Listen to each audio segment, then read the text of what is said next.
கிறிஸ்துவுக்குள் மிகவும் அன்பாய் அழைக்கப்பட்ட அன்புக்குரிய சகோதர சகோதரிகளே, நம்முடைய பிதாவாகிய தேவன் தாமே நம்முடைய 5 நாட்களிலே உங்களை கூட்டி கொடுத்து இந்த நாளையும் நாம் காணும்படியாக செய்திருக்கிறார். அவருக்கு அவருடைய குமாரன் மூலமாக இந்த ஒரு கூடுகைக்கு நாம் நன்றியும் துதியும் ஸ்தோத்திரத்தையும் கனத்தையும் மகிமையும் ஏறெடுத்துக் கொள்ளலாம். நாம் இந்த ஒரு கூடுகை கூட ஒரு ஜெபத்தோடு ஆரம்பிக்கலாம். நம்ம மத்தியிலே ஜெபத்தை எடுக்கும்படியாக நம்முடைய அன்பு சகோதரர் அன்பரசன் அவர்களை அன்புடன் அழைக்கிறோம். நாம் அனைவரும் எழுந்திருந்து கண்களை மூடி ஜெபத்தில் ஏறெடுக்கலாம்.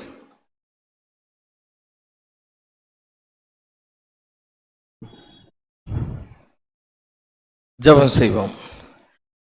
பரலோகத்திலே வீற்றிருந்து இதோ இந்த பூமியின் மனுமக்களை கண்ணோக்கி பார்த்து மகா பெரிய அன்பினாலும் இரக்கத்தினாலும் எங்களை ஜீவனோடு காத்து வருகிற எங்கள் அன்பின் பரலோக பிதாவே, இதோ தகப்பனே, உம்முடைய அனாதி தீர்மானத்தின் வழியாக கிறிஸ்துவுக்குள்ளாக எங்களை முன்குறித்து உம்முடைய தெய்வீக திட்டத்திலே எங்களையும் ஒரு பொருட்டாக எண்ணி உம்முடைய மகத்துவமுள்ள சத்தியங்களை அற்பரும் நீசரும் குப்பையும் காணியாற்றுக்கு புறம்பாக இருந்து எங்களுக்கு தந்துள்ளீர். இதோ தகப்பனே, பிரகாசமுள்ள மனக்கண்களால் நாங்கள் உம்முடைய சத்தியத்தை காணும்படியாக நீர் செய்த கிருபைக்காக நன்றி தகப்பனே.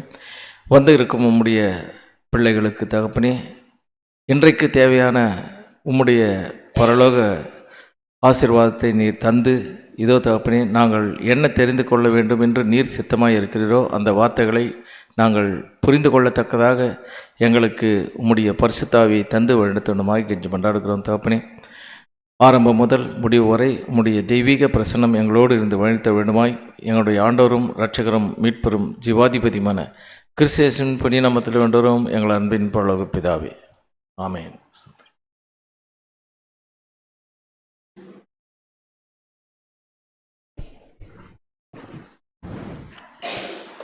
இந்த ஞாயிறு மாலையிலே இங்கு கூடியிருக்கக்கூடிய சகோதர சகோதரிகளுக்கு பரலோக தெய்வ தரிசன ஊழியங்கள் சார்பாக அன்பின் வாழ்த்துக்களே தெரிவித்துக் கொள்கிறோம். ஸோ நாம் பார்த்து கொண்டு வருகிற இந்த தொடர் வேதாகம வகுப்பில் நாம் அநேக பாடங்கள் பார்த்துட்டோம். கடந்த வாரம் என்ன பாடம் பார்த்துட்டோம்? மீன் வலை, இல்லைங்களா? ஸோ மீன் வலை கூட பார்க்கும்பொழுது எப்படி பார்த்தோம்? பரலோக ராஜ்யம் கடலிலே போடப்பட்ட மீன் வலைக்கு ஒப்பாயிருக்கு அப்படின்னு சொல்லி கூட போன வாரம் நம்ம பாடம் பார்த்துருப்போம். பார்க்கும்பொழுது கூட அந்த மீனை கூட எப்படி பிடிக்கிறோன்னு சொல்லி நம்ம பார்க்குவோம். அப்படிங்கும் பொழுது அன்பு மற்றும் சத்தியம் அப்படிங்கிற அந்த ஒரு 2 கயிறுகள்னால அந்த ஒரு வலையை போடுறோம் அப்படிங்கிற ஒரு விஷயத்தை கூட நம்ம பார்த்தோம். பார்க்கும்பொழுது கூட மீன்கள் யாரை குறிக்குதுன்னு பார்த்தோம்.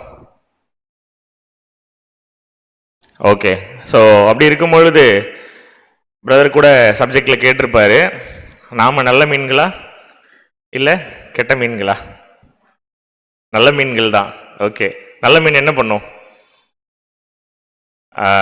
உயிர் உள்ள ஒரு விஷயங்களை நல்ல ஆரோக்கியமான ஒரு விஷயங்களை உட்கொள்ளும். ஸோ உண்மை கிறிஸ்தவனுமே அப்படிதான். இந்த காஞ்சிபுரத்தில் இதே பட்டணத்தில் அநேக இடங்களில் கையில் வேதாகமம் இருந்தும் வசனத்தை பொதிக்கிறதாக கூறினாலுமே கூட எந்த ஒரு வசனத்திலிருந்து சத்தியம் வெளிப்படுது, எதை போதிக்கும் பொழுது மனிதன் தன்னுடைய சுய வார்த்தைகள்னால பேசாம சத்தியம் என்ன சொல்லுதோ அதை எப்படி வசனத்தின் அடிப்படையில் நம்ம விளக்குறோமோ, அர்த்தங்களை கொடுக்குறோமோ, அதை யாரு கீழ்ப்படிந்து அதற்கு நம்ம விசுவாசிக்கிறோமோ அவங்க எப்படி போக போறாங்க அப்படின்னா ஒரு நல்ல மீன்கள் வகுப்பாரா போக போறாங்க. ஸோ அவங்க தான் யாருமாகவே மாற போறாங்க அப்படின்னு சொல்லி பார்த்தோம் அப்படின்னா இறுதியில் கிறிஸ்துவுக்கு மனவாட்டியாக போக போகிறாங்க அப்படிங்கிறத கூட பார்த்துட்டோம். அன்புக்குரிய சகோதர சகோதரிகளே, அதில் கூட பிரதர் பாடம் எடுக்கும்பொழுது சொல்லியிருப்பார், என்னதான் நல்ல ஒரு டேஸ்டான ஒரு விருந்து சாப்பிட்டாலுமே கூட ஒரு நல்ல விருந்து சாப்பிட்ட பிற்பாடு ஒரு துளி விஷம் அந்த விருந்தில் விழுந்துட்டா கூட அந்த விருந்து எப்படி தான்? விஷமானது தான், இல்லைங்களா? அப்படித்தான் உண்மையான சத்தியத்திலே கூட எல்லாமே உண்மையாக இருக்குது, அதில் கொஞ்சம் ஒரு கலப்படம் கலந்துட்டா கூட அதில் ஒரு உண்மை சத்தியம் வெளிப்படுமா அப்படின்னு கேட்டிங்கன்னா இல்லை. ஸோ அதனால் உண்மையான வசனத்துக்கு கீழ்ப்படிந்து நாமளும் நம்முடைய பிதாவுக்கு மனவாட்டியாக நம்ம அவருடைய குமாரனுக்கு மனவாட்டியாக நம்ம போகணும் அப்படிங்கிற ஒரு எண்ணத்தில் தான் நம்ம எல்லாருமே இங்கே வந்திருக்கோம். ஸோ அதன் அடிப்படையில் சத்தியத்தையும் அறிவீர்கள், சத்தியம் உங்களை விடுதலையாக்கும். ஸோ இன்றும் கூட நாம் ஒரு அருமையான ஒரு பாடத்தை நம்ம கேட்க இருக்கிறோம்.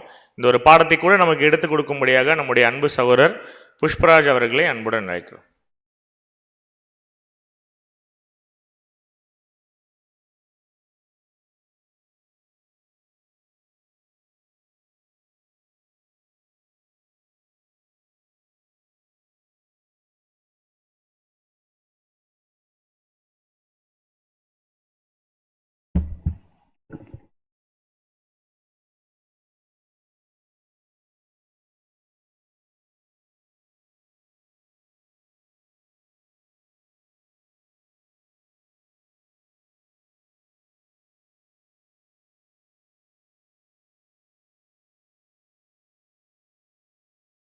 கிறிஸ்து இயேசுவில் மிகவும் பிரியமாக அழைக்கப்பட்ட அன்புக்குரிய சகோதர சகோதரிகளே, உங்கள் அனைவருக்கும் நம்முடைய பிதாவாகிய தேவனுடைய பரிசுத்த நாமத்தினாலும் நம்முடைய ஆண்டவரும் இரட்சகருமாக இருக்கக்கூடிய இயேசு கிறிஸ்துடைய இன்ப நாமத்தினாலும் கிருபையும் சமாதானமும் பெருக கடவுது என்ற அன்பின் வாழ்த்துக்களை தெரிவித்துக் கொள்கிறோம்.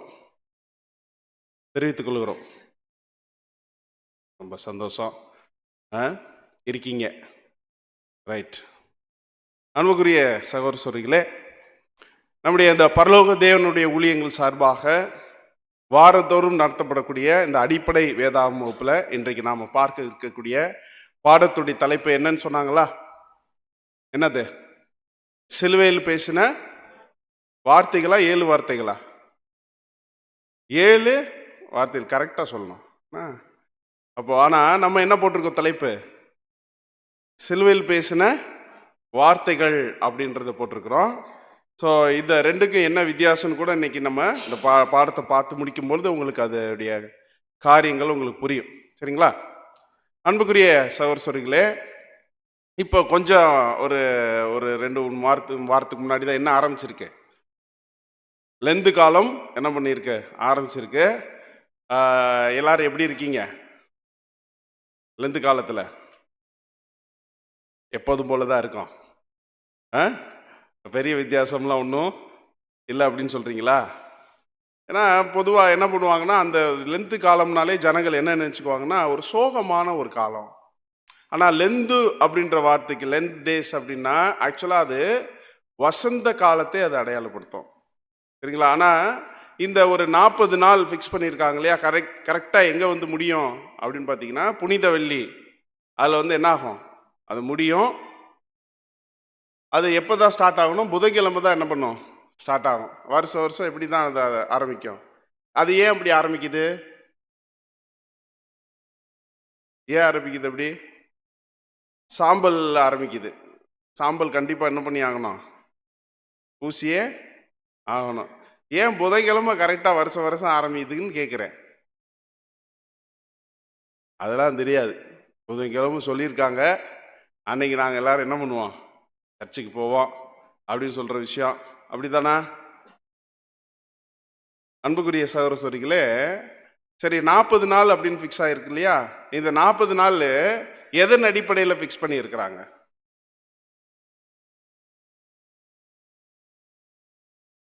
நீங்கள் தான் சொல்லணும் அப்படின்னு நீங்கள் என்னை பார்க்கறது தெரியுது. சரிங்களா? இப்போ 40 நாள் என்ன கேட்டால் என்ன சொல்லுவாங்க அப்படின்னு பார்த்தீங்கன்னா, ஆண்டவராய் இயேசு கிறிஸ்து 40 நாள் என்ன இருந்தார்? உபவாசம் இருந்தார். எப்போ இருந்தார்?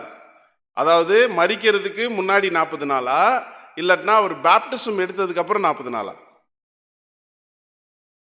ஞானஸ்நானம் எடுத்ததுக்கு அப்புறம் தான் 40 நாள் அவர் என்னவா இருந்தார்? உபவாசித்துட்டு இருந்தாரு. ஆனா அதை எங்க வந்து ஃபிக்ஸ் பண்ணியாச்சு? அவர் மரிக்கிறதுக்கு ஒரு 40 நாளுக்கு முன்னாடி அப்படின்னு ஃபிக்ஸ் பண்ணி இருக்கிறாங்க. இது சரியா?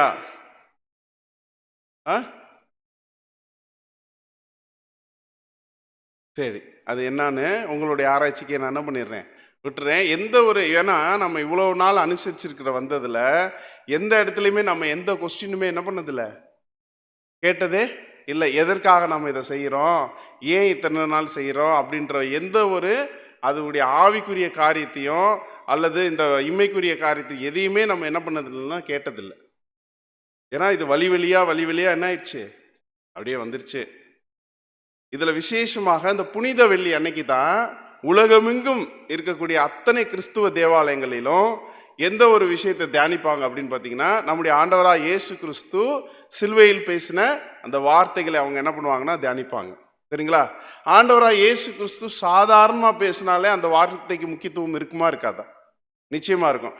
ஆனா சிலுவையில் அப்பேற்பட்ட ஒரு கோரமான பாடுகள் மத்தியில ஆண்டவர் ஒரு வார்த்தை பேசுறார் அப்படின்னா அது எவ்வளவு முக்கியத்துவம் வாய்ந்ததா இருக்கணும்?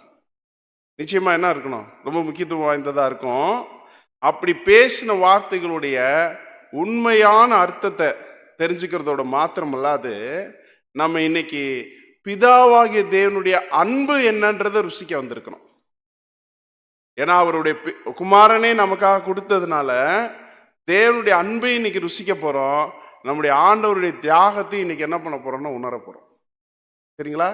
ஏன் அப்படின்னு பார்த்தீங்கன்னா, அன்புக்குரிய சகோதரர்களே, இந்த வார்த்தைகள் உதாரணத்துக்கு இப்போ நமக்கு தலை வலிக்குதுன்னு வச்சுக்கோம், பயங்கரமா தலை வலிக்குது. எப்படி வலிக்குது? பயங்கரமா. அதுவும் எப்படி சொல்லுவாங்கன்னா, விண்ணு விண்ணுன்னு என்ன பண்ணுது? தெரிக்குது அப்படின்னு சொல்லுவாங்க இல்லையா? இந்த நேரத்தில் உட்காந்துருக்கணும்.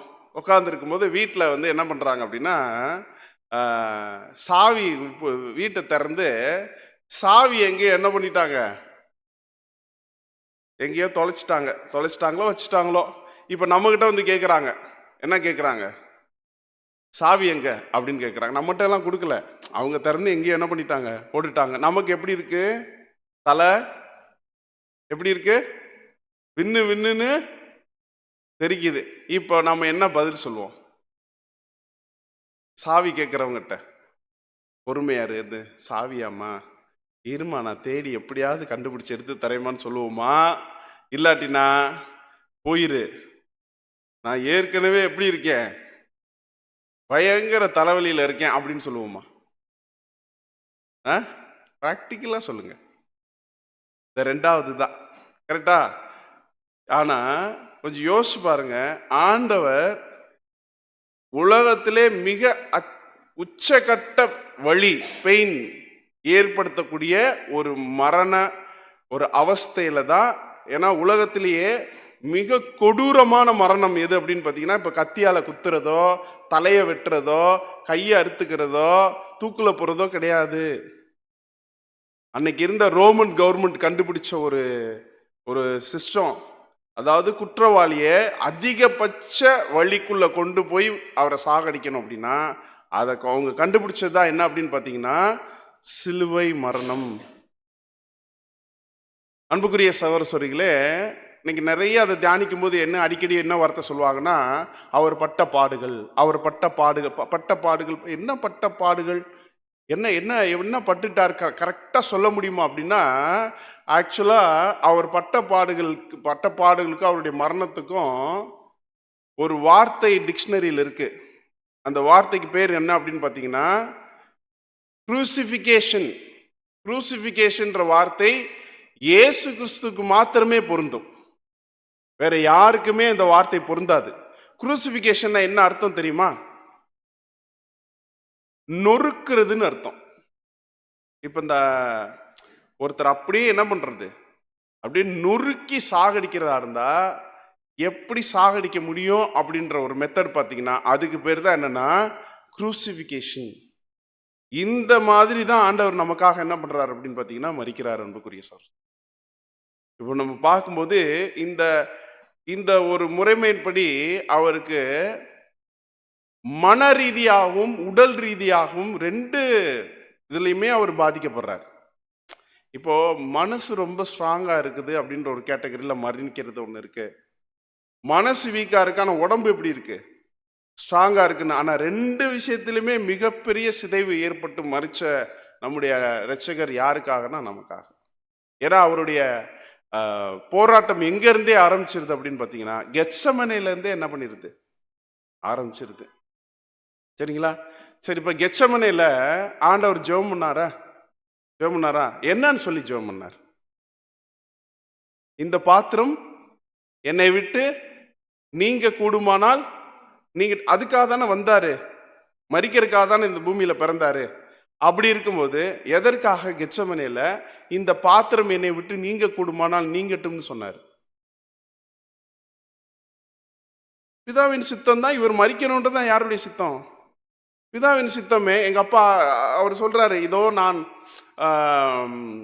வேத பாரகராலும் பரிசேயர் நான் வந்து இந்த மாதிரி பல பாடுகள் பட்டு நான் மரித்து நான் 3ஆம் நாளில் என்ன பண்ண வேண்டும், உயிர்த்தெழுக வேண்டும், எழுந்திருக்க வேண்டும் என்று தம்முடைய சீசருக்கெல்லாம் பேசுறாரு. ரொம்ப கான்ஃபிடென்ட்டா இருக்காரு.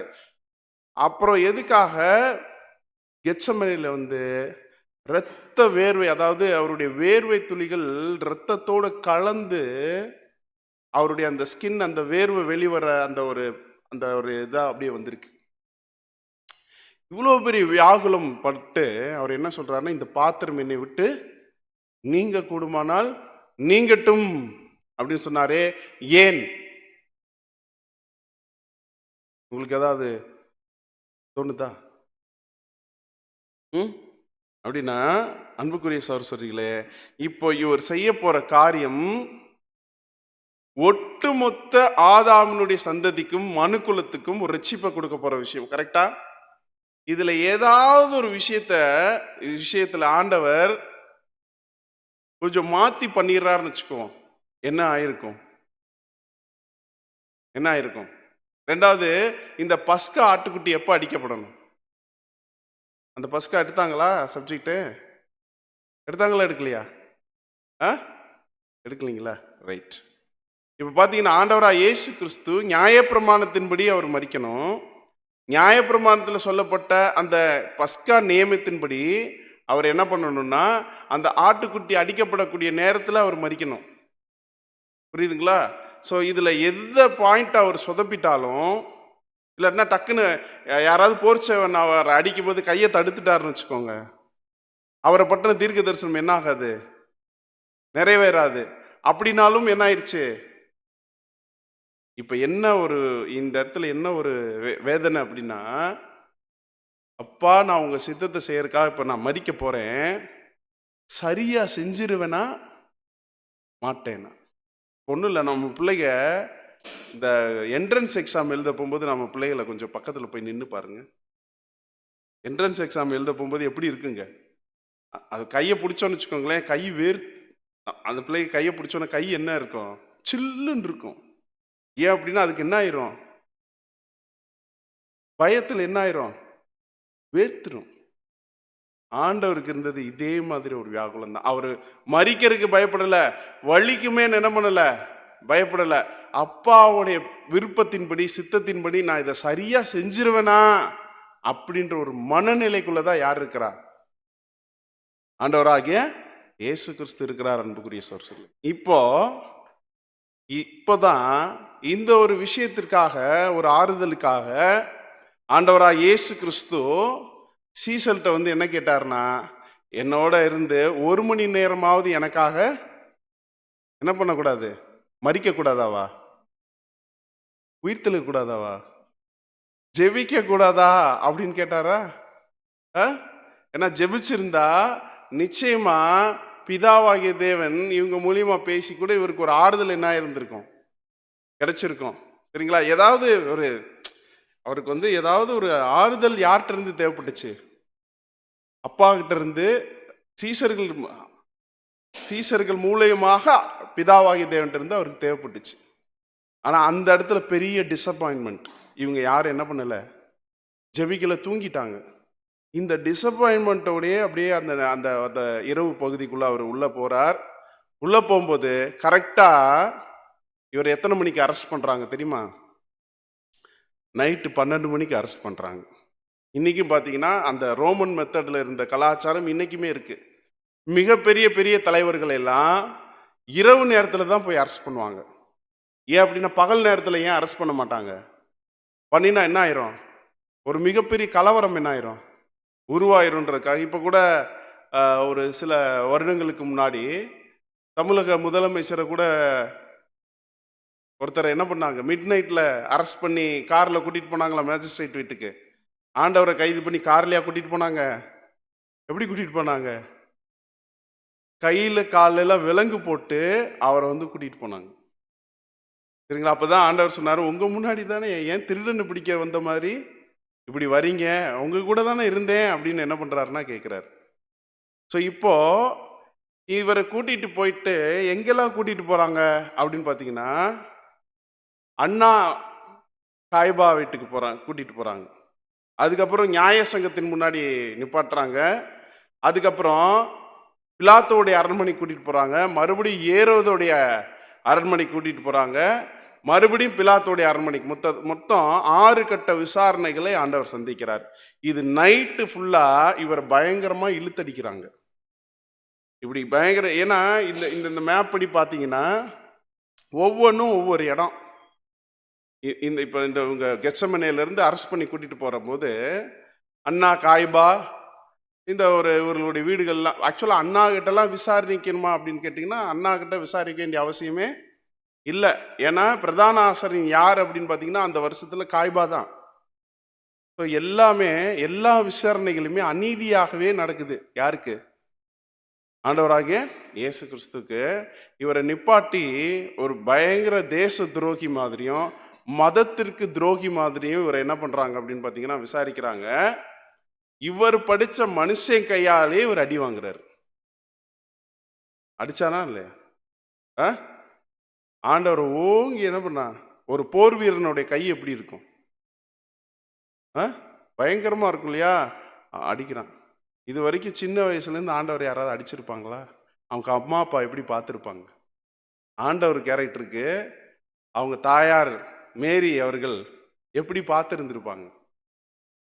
அடி வாங்குறார்.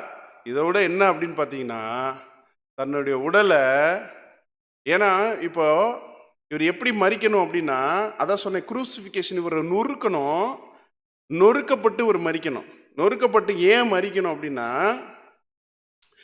பாவத்தின் சம்பளம் என்னது? மரணம். இப்போ மரணத்திலேருந்து இந்த சந்ததியை மீட்கணும்னா ரத்தம் சிந்துதல் இல்லாமல் பாவ மன்னிப்பு கிடையாது. அப்போ ரத்தம் சிந்தணும் அப்படின்னா சும்மா கொஞ்ச நெஞ்ச ரத்தம் சிந்தக்கூடாது. உடம்புல இருக்கக்கூடிய அத்தனை சொட்டு ரத்தத்தையும் இந்த பூமியில் என்ன பண்ணி ஆகணும்?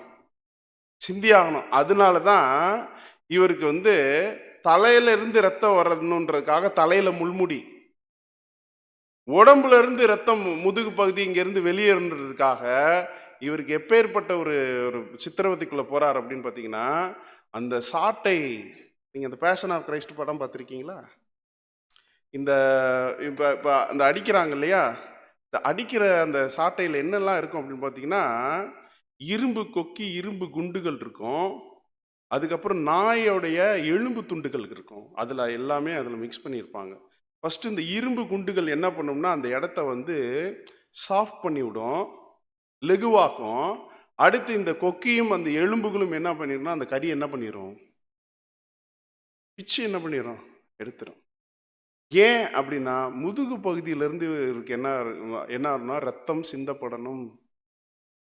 புரியுதுங்களா? எல்லா நரம்பு பகுதியில இருந்தும். ரெண்டாவது, ஏன் இங்க அடிக்கல அவரை சிலுவையில் அரைஞ்சது எந்த இடம்னா இந்த இடம். ஏன் இந்த இடத்துல அடிக்கணும்னா இந்த இடம் தான் நரம்பு இருக்கக்கூடிய இடம். இங்க அடிச்சா எல்லா ரத்தம் என்ன ஆயிரும்? வெளியேறிடும். புரியுதுங்களா? கால்லையும் அதே மாதிரி தான். இப்போ ஆண்டவராக இயேசு கிறிஸ்து இதுதான், இதுக்கு பேர் தான் நொறுக்கிறது. இதுக்கு பேர் தான் என்னது? நொறுக்கிறது. இப்போ பாருங்க, காலையில எத்தனை மணிக்கு சிலுவையில் அடிச்சாங்க அப்படின்னு பார்த்தீங்கன்னா, கரெக்டாக இவர் சிலுவையை சுமந்துட்டு போறாரு. கொல்கத்தா அல்லது கல்வாரியில எத்தனை மணிக்கு அடிக்கிறாங்க அப்படின்னு பார்த்தீங்கன்னா, காலையில 9 மணிக்கு சிலுவையில் அடிக்கிறாங்க. சிலுவையில் அடிச்சு அவர் என்ன பண்ணிட்டாங்க? நிறுத்திட்டாங்க. ஆண்டவர் எத்தனை மணிக்கு மரிச்சார் தெரியுமா? எத்தனை மணிக்கு மரிச்சார் தெரியுமா? மதியம் 3 மணிக்கு மரிக்கிறார். இப்போ 9 மணிலேருந்து மதியம் 3 வரைக்கும் வெயில் எப்படி இருந்திருக்குன்னு ஃபர்ஸ்ட் இமேஜின் பண்ணிக்கோங்க. நம்மளால ஒரு 15 நிமிஷம் வெயிலில் நிற்க முடியுமா? இவரை கரிகரியாக பிச்சிருக்காங்க. அவ்வளோ வேதனையில் இப்போ என்ன பண்ணியிருக்கிறார் அப்படின்னா, இந்த 2 இடத்துலையும் அவர் அடிக்கப்பட்டு இந்த மொத்த பாடி வெயிட்டும் எதில் தான் நிற்கிது அப்படின்னா இந்த 3 ஆணியில் தான் நிற்கிது. இந்த ஆணியும் பார்த்தீங்கன்னா துருப்பிடிச்ச ஆணி. துருப்பிடிச்ச ஆணியில் அடித்தா என்ன ஆகும் அப்படின்னு பார்த்தீங்கன்னா, துரு உடம்புல ஏறிடுச்சுன்னா உடனே பயங்கரமான ஒரு ஃபீவர் ஸ்டார்ட் ஆகும். ஃபீவர்னா உடம்பே நடுங்கிற அளவுக்கு ஒரு ஃபீவர் ஸ்டார்ட் ஆகும். அவ்வளோப்பட்ட உச்சகட்ட வேதனையில் ஆண்டவராக இயேசு கிறிஸ்து 6 மணி நேரம் சிலுவையில் தொங்குகிறார். நம்மளால சேர்ல ஒரே பொசிஷன்ல எவ்வளவு நேரம் உட்கார்ந்துருக்க முடியும்? 8 மணி நேரம் ஒரே மாதிரி நீங்க உட்காந்துருவீங்களா? கொஞ்ச நேரம் உட்காந்துருக்கும் போதே லைட்டா ஷேக்கு வரும். அது ஏசி ரூமா இருந்தாலும் சரி, நான் ஏசியா இருந்தாலும் சரி, கொஞ்சம் இடத்த என்ன பண்ணுவோம்? மாற்றுவோம். 6 மணி நேரம் அசையாமல் இருக்க முடியுமா? அசைய முடியாது. லைட்டாக அசைங்க பயங்கரமாக வலிக்கும். ஏற்கனவே வலிச்சுட்டு தான் இருக்கு. முடியுமா அப்படின்னா? ரெண்டாவது, மொத்த பாடி வெயிட்டு கீழே போயிட்டதுனால சுவாசிக்க முடியாது. அந்த செஸ்ட் பகுதி போய் நுரையீரல் என்ன பண்ணும்? அழுத்தும். அவரால் சுவாசிக்க முடியாது. சுவாசிக்கிறதா இருந்தாலே ஒரு பக்கம் லைட்டாக அந்த பாடி இழுத்து காற்றை உள்ளிழுத்து தான் அவரால் வெளியவே என்ன பண்ண முடியும், விட முடியும். அன்புக்குரிய சகோதரர்களே, பட்ட பாடுகள்லாம் சும்மா சும்மா வார்த்தையில் சொல்லிட்டு போகிறதெல்லாம் கிடையாது, நொறுக்கிறது. இது எல்லாம் யார் பார்த்துட்டு இருக்கா? மேல இருந்து யார் பார்த்துட்டு இருக்கா? பிதாவாகிய தேவன் பார்த்துட்டு இருக்கார். யாருக்காக? யாருக்காக? அவர் யார் மேல ரொம்ப அன்பு வச்சிருக்கிறாருங்க? அப்பா யார் மேல ரொம்ப அன்பு வச்சிருக்கிறாருன்னு கேட்கிறேன். ஆண்டவரா இயேசு கிறிஸ்து மேலையா, நம்ம மேலையா? நம்ம மேல, அதாவது இளைய பசங்க மேல அன்பு வச்சுட்டு மூத்த பையனை நமக்காக என்ன பண்ணிட்டு இருக்காரு? பலி கொடுத்துருக்காரு. புரியுதுங்களா? ஸோ இப்பேற்பட்ட ஒரு நிலைமையில ஆண்டவர் ஒரு வசனத்தை பேசுறார், ஒரு வார்த்தையை பேசுறார் அப்படின்னா அந்த வார்த்தையை நம்ம தியானிக்கணுமா வேணாமா? நிச்சயமா என்ன பண்ணணும்? தியானிக்கணும். அன்புக்குரிய சகோதரர்களே, அதுல என்ன ஒரு சத்தியத்தை ஆண்டவர் நமக்காக வச்சிருக்கிறார், என்ன சொல்ல வரார், நாம எப்படி வாழணும்னு நினைக்கிறார், இதை நாம என்ன பண்ணணும்? கண்டிப்பா தியானிக்கணும். அதனாலதான் இந்த பாடத்தை நம்ம என்ன பண்றோம், பார்க்கிறோம். பாடத்தோடைய தலைப்பு என்ன? சிலுவையில் பேசின வார்த்தை. சரிங்களா? இப்போ இதனாலதான் ஒரு ஒரு வசனம் அப்போஸ்தலனாகிய பவுல் எழுதுவாரு. நம்ம இப்ப யார் மைண்ட்ல போய் இந்த வார்த்தைகளை தியானிக்கணும் அப்படின்னு பாத்தீங்கன்னா, வாசிக்கலாம். பிலிப்பியர் 2வது அதிகாரம் 5வது வசனம். பிலிப்பியர் 2ஆம் அதிகாரம் 5ஆம் வசனம்.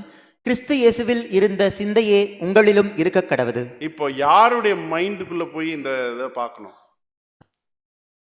ஆண்டவரா இயேசு கிறிஸ்து பொசிஷன்ல நாம இருந்தோம்னா, நாம என்ன இந்த வார்த்தை பேசுறோம்னா நம்ம எதற்காக பேசியிருப்போன்ற அளவுக்கு அவருடைய மைண்ட்ல போய் இந்த காரியங்களை நாம இப்ப என்ன பண்ணணும்? நம்ம தியானிக்கணும். அன்புக்குரிய சோர்ஸ். சரிங்களா? ஸோ முதல் வார்த்தைக்குள்ள போயிடலாமா? சரிங்களா? முதல் வார்த்தை என்ன அப்படின்னு பார்த்தீங்கன்னா, லூக்கா 23வது அதிகாரம் 24வது வசனம். லூக்கா 23ஆம் அதிகாரம் 34ஆம் வசனம். 34. அப்பொழுது இயேசு, பிதாவே இவர்களுக்கு மன்னியும், தாங்கள் செய்கிறது இன்னதென்று அறியாதிருக்கிறார்களே என்றார். ஆண்டவர் என்ன சொல்றாரு? இது எப்ப சொல்றாரு? சிலுவையில அறையும் போதோ அறையப்பட்ட பிறகு? சரி, அறையும் போதோ அறையப்பட்ட பிறகோ என்ன சொல்றாரு? யார மன்னிக்க சொல்றாரு? யார் அவங்கள சிலுவை மரணத்துக்கு ஒப்பு கொடுத்தது? யாரு? பிரதான ஆசிரியர்லாம் முன்னாடியே நிக்கிறாரு. யார் ஒப்பு கொடுத்தது அப்படின்னா, அவருடைய சொந்த ஜனங்கள் தான் என்ன பண்ணினாங்க? அவர் என்ன பண்ணாங்க? ஒப்பு கொடுத்தாங்க. கரெக்டுங்களா? அப்படின்னா இப்ப ஆண்டவர் யாருக்காக ஜெபம் பண்றாரு?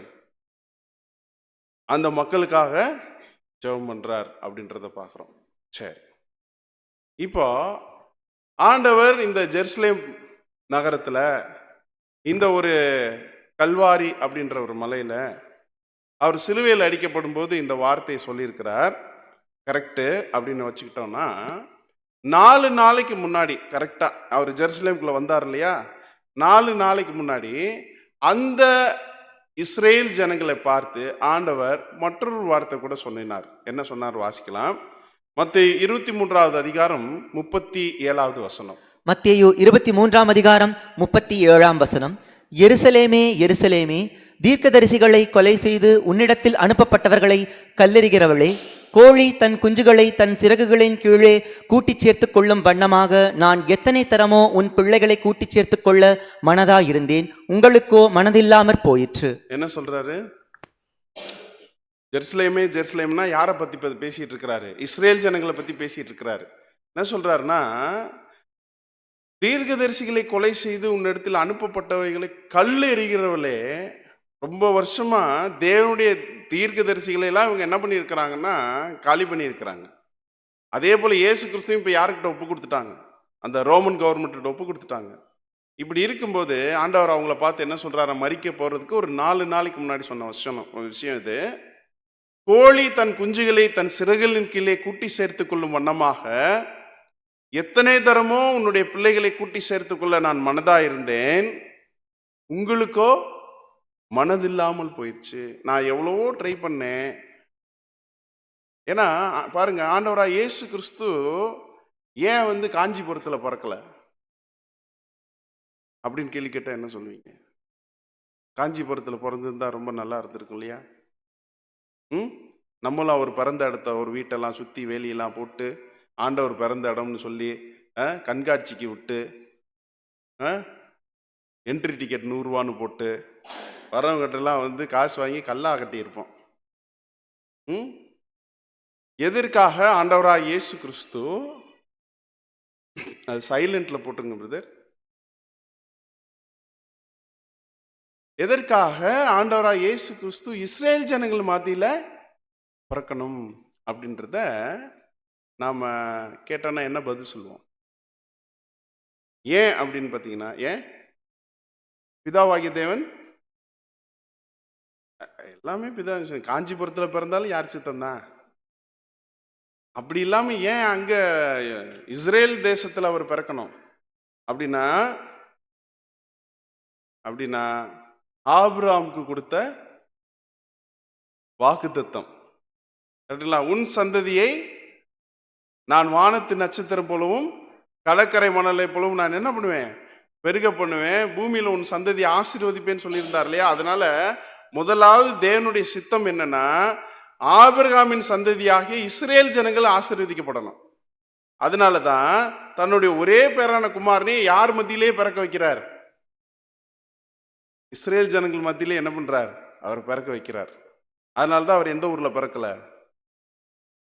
ஆமா, சரிங்களா? காஞ்சிபுரத்தில் அவருடைய பிள்ளைகள் வந்துருவாங்கன்னு தெரியும். அதனால அவர் அங்கேயே பிறக்கட்டும்னு என்ன பண்ணிட்டாருன்னா முடிவு பண்ணிட்டார். இப்போ இந்த ஒரு சூழ்நிலையில இவங்களுக்கு ரட்சிப்புக்காக, இவங்களுடைய ஆசீர்வாதத்துக்காக தான் ஆண்டவர் அங்க பிறக்கிறார். இப்ப சொல்றாரு, கோழி தன் குஞ்சுகளை தன் சிறையில் கீழே கூட்டி சேர்த்துக் கொள்ளும் முன்னமாக எத்தனையோ தரம் உன்னை சேர்த்துக்கொள்ள நான் மனதா இருந்தேன், ஆனால் உங்களுக்கோ மனதில்லாமல் போயிற்று அப்படின்னு சொல்றாரு. சொல்லிட்டு இப்ப என்ன சொல்றாருன்னா 38வது வசனம் சொல்றாரு, இதோ உங்கள் வீடு உங்களுக்கு பாழாக்கி விடப்படும் அப்படின்னு யாரை பார்த்து சொல்லிட்டார்? இஸ்ரேல் ஜனங்களை பார்த்து சொல்லிட்டார். இதோ உங்கள் வீடு உங்களுக்கு பாழாக்கி விடப்படும்னா என்ன அர்த்தம்? அவங்க வீடு எது? அந்த தேசம் தான் அவங்க குடியிருந்த வீடு. அது என்னவாயிருன்றாரு? பாழாய் போயிருன்றாரு. பாழாய் போயிருன்னு சொன்ன மாதிரியே ஆண்டவர் கிபி 33 மரிக்கிறார். கரெக்டுங்களா? கிபி 70வது வருஷம் என்ன நடக்குது அப்படின்னு பார்த்தீங்கன்னா, இந்த இஸ்ரேல் தேசம் ரோம ராஜாவாகிய தீத்துராயனால் என்ன பண்ணப்படுது அப்படின்னு பார்த்தீங்கன்னா, ஒரு மிகப்பெரிய ஒரு தாக்குதலுக்கு உள்ளாகுது. இந்த தேசத்தில் இருக்கிற அத்தனை ஜனங்களும் தேசத்தை விட்டு சிதறடிக்கப்படுகிறார்கள். இவர்கள் உலகம் எங்கும் என்ன ஆகுறாங்க? பரம்புறாங்களா? பரம்புறது வேற, இவங்க போகிறதுக்கு இடம் இல்லாம, இப்போ ஒன்றும் இல்லை, இலங்கை அகதிகள் வராங்க இல்லையா, அவங்களுக்கு திடீர்னு வந்துருவாங்க, அரெஸ்ட் பண்ணிடுவாங்க. யாரை கேட்டு நீயே உள்ள வந்த? இந்த கண்டிஷன் தான் யாருக்கு? இஸ்ரேல் ஜனங்களுக்கு. சரிங்களா?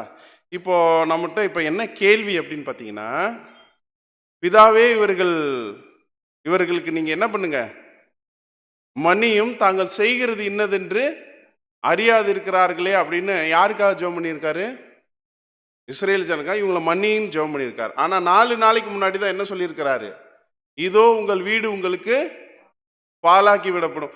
4 நாளைக்கு முன்னாடி பாலாக்கி விடப்படும் சொல்லிட்டு, அதுக்கப்புறம் ஆண்டவர் இப்படி ஜெபம் பண்ணிக்கிறதுக்கு வாய்ப்பு இருக்கா? ஏன் அப்படின்னா, ஆண்டவர் ஜெபம் பண்ணா யார் கேட்பா? பிதாவாகிய தேவன் கேட்பார்.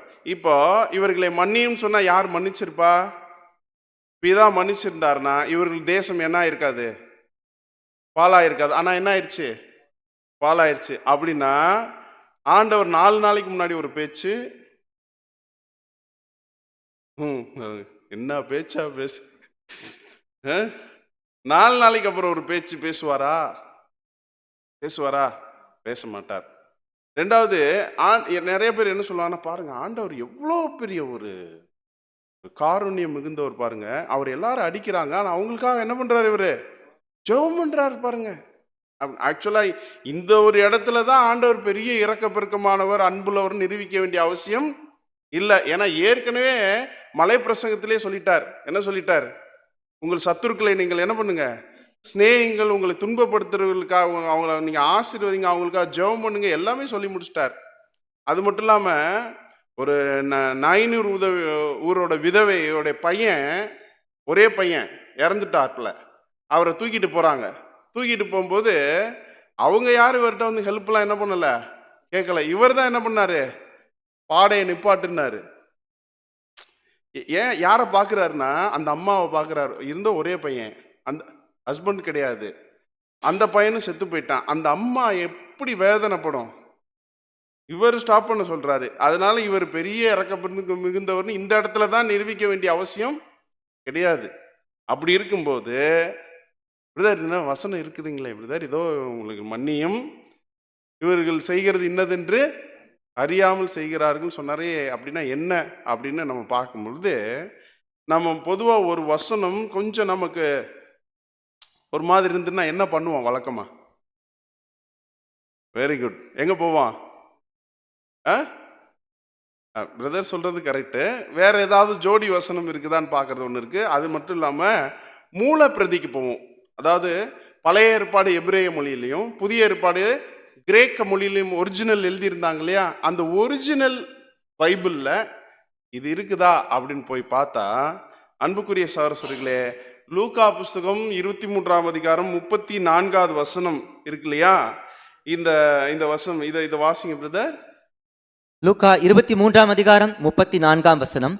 அப்போது இயேசு, தந்தையே இவர்களை மன்னியும், ஏனெனில் தாங்கள் செய்வது என்னவென்று இவர்களுக்கு தெரியவில்லை என்று சொன்னார் அப்படின்னு இருக்கு இல்லையா. தந்தையே இவர்களுக்கு மன்னியும் அப்படின்னு தந்தையேன்னு ஆரம்பிக்க போறதுக்கு முன்னாடி கொஞ்சம் கூர்மையா கவனிச்சு பாருங்க. தந்தையேன்ற வார்த்தைக்கு முன்னாடி என்ன இருக்கு?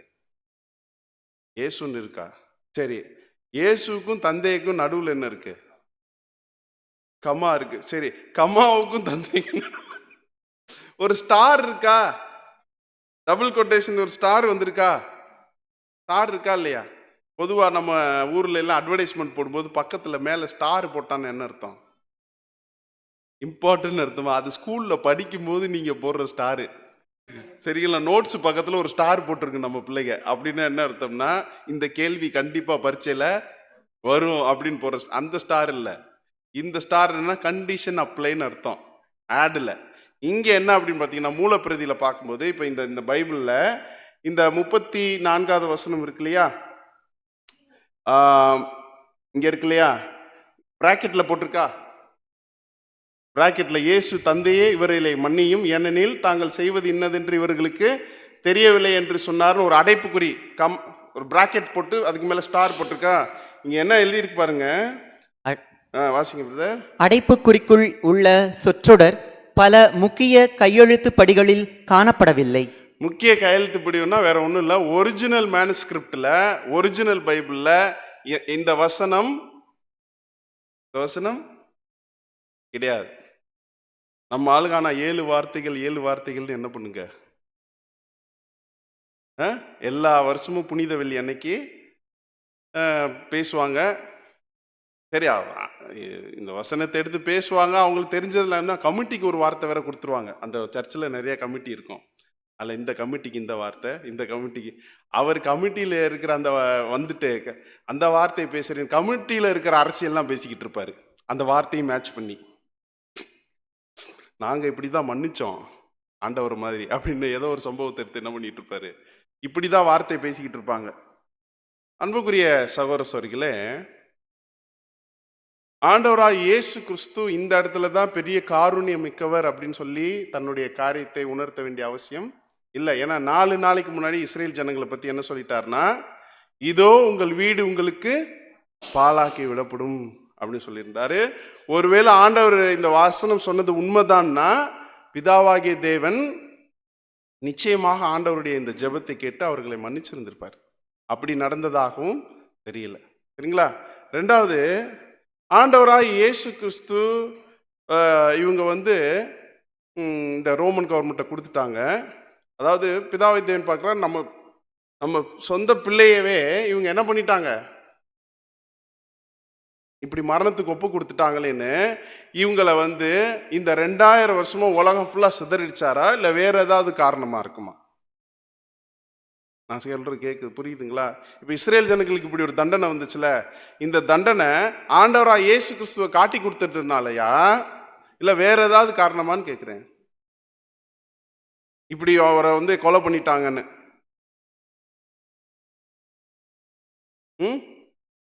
ஏன் அப்படின்னா, ஆக்சுவலா ஆண்டவரை பாடுகளுக்கு உட்படுத்தினது யாரு தெரியுமா? யாரு?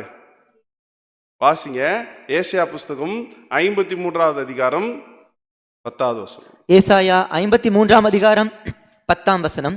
கர்த்தரோ அவரை நொறுக்க சித்தமாகி அவரை பாடுகளுக்கு உட்படுத்தினார். யார் பாடுகளுக்கு உட்படுத்தினாவா? கர்த்தர். புரியுதுங்களா? அதனாலதான் அவர் தான் அடிக்கிறாரு. யார் அடிக்கிறா? அப்பா தான் அடிக்கிறாரு. அதனால பையன் எப்படி இருக்காரு? அமைதியா அதை வாங்கிட்டு இருக்காரு.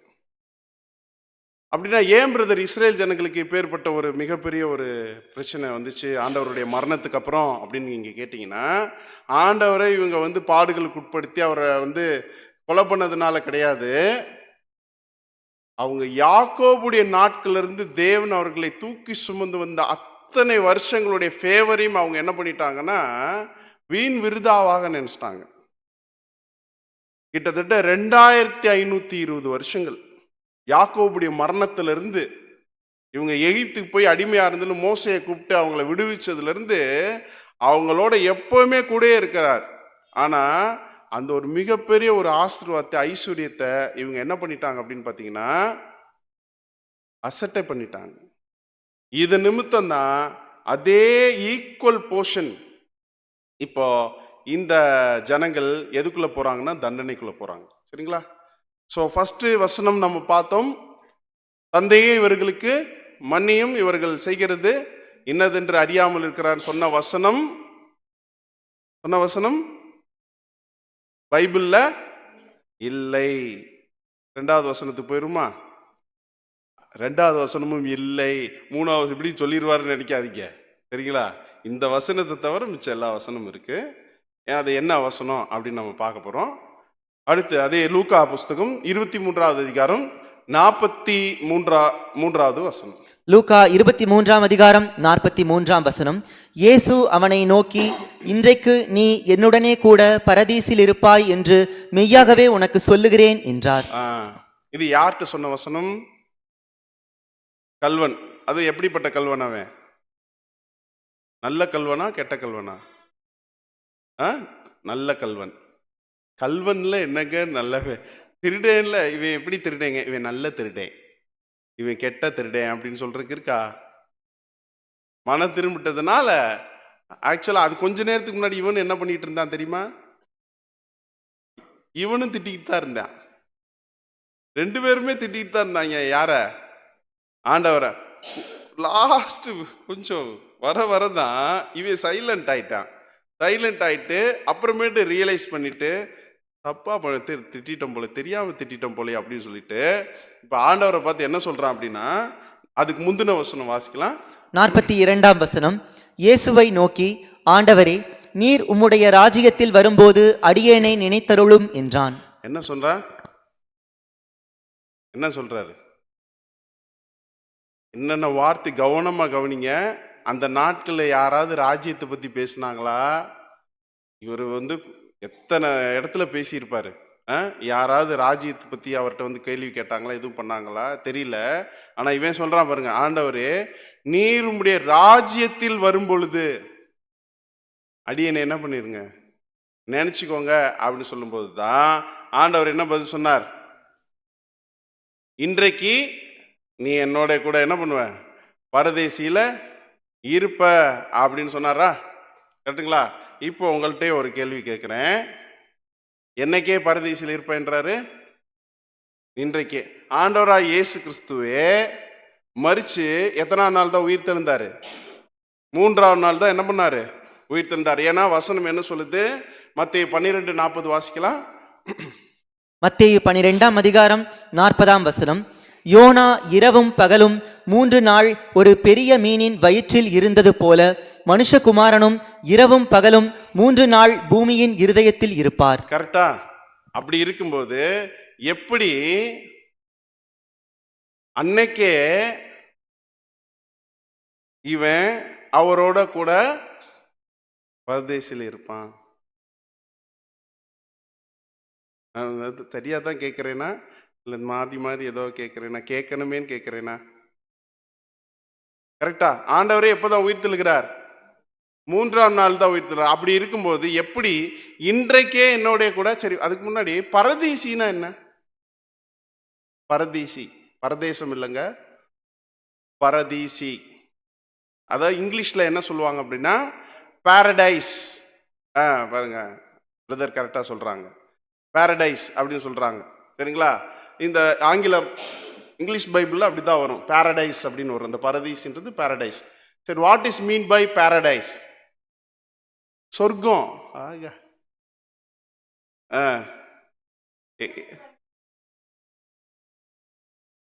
எப்படி சிஸ்டர்? தங்கருக்கு ஒரு இடமும் இல்லாம அங்கங்க லாந்திக்கிட்டு இருக்கிற இடத்துக்கு பேரு நீங்க சொல்றது சொர்க்கம். நிலைப்பாரும் இடம். சரி, இப்போ ஒரு வசனம் போடுறேன். வெளிப்படுத்தின விசேஷம் 2ஆவது அதிகாரம் 7ஆவது வசனம் வாசிக்கலாம். வெளிப்படுத்தல் 2ஆம் அதிகாரம் 7ஆம் வசனம். ஜெயங்கொள்ளுகிறவன் எவனோ அவனுக்கு தேவனுடைய பரதீசின் மத்தியில் இருக்கிற ஜீவ விருட்சத்தின் கனியை புசிக்க கொடுப்பேன் என்றெழுது. என்ன சொல்லுதுன்னா, ஜெயங்கொள்ளுவருக்கு தேவனுடைய பரதீசின் மத்தியில் இருக்கிற ஜீவ விருட்சத்தின் கனியை நான் என்ன பண்ணுவேன்? புசிக்க. முதல்ல ஜீவ விருட்சத்தின் கனி எங்க இருந்துச்சு? ஏதேன் தோட்டத்தில் இருந்துச்சா? அப்படின்னா பரதீசினா வேற ஒன்றும் இல்லை, என்னது? ஏதேன் தோட்டம். அதாவது இவன் இந்த கல்வன் என்ன கேட்டான்னு கொஞ்சம் ஞாபகப்படுத்துங்க. ஆண்டவரே, நீர் உம்முடைய ராஜ்யத்தில் வரும்போது அடியனை நீங்க என்ன பண்ணிக்கோங்க, நினைச்சுக்கோங்கன்னு சொன்னானா, அவருடைய ராஜ்யம் எப்படி இருக்கும்னா ஏதேன் தோட்டம் மாதிரி இருக்கும். 3ஆம் உலகம் சப்ஜெக்ட் கேட்டீங்களா? அவருடைய கிங்டம் கேட்டீங்களா?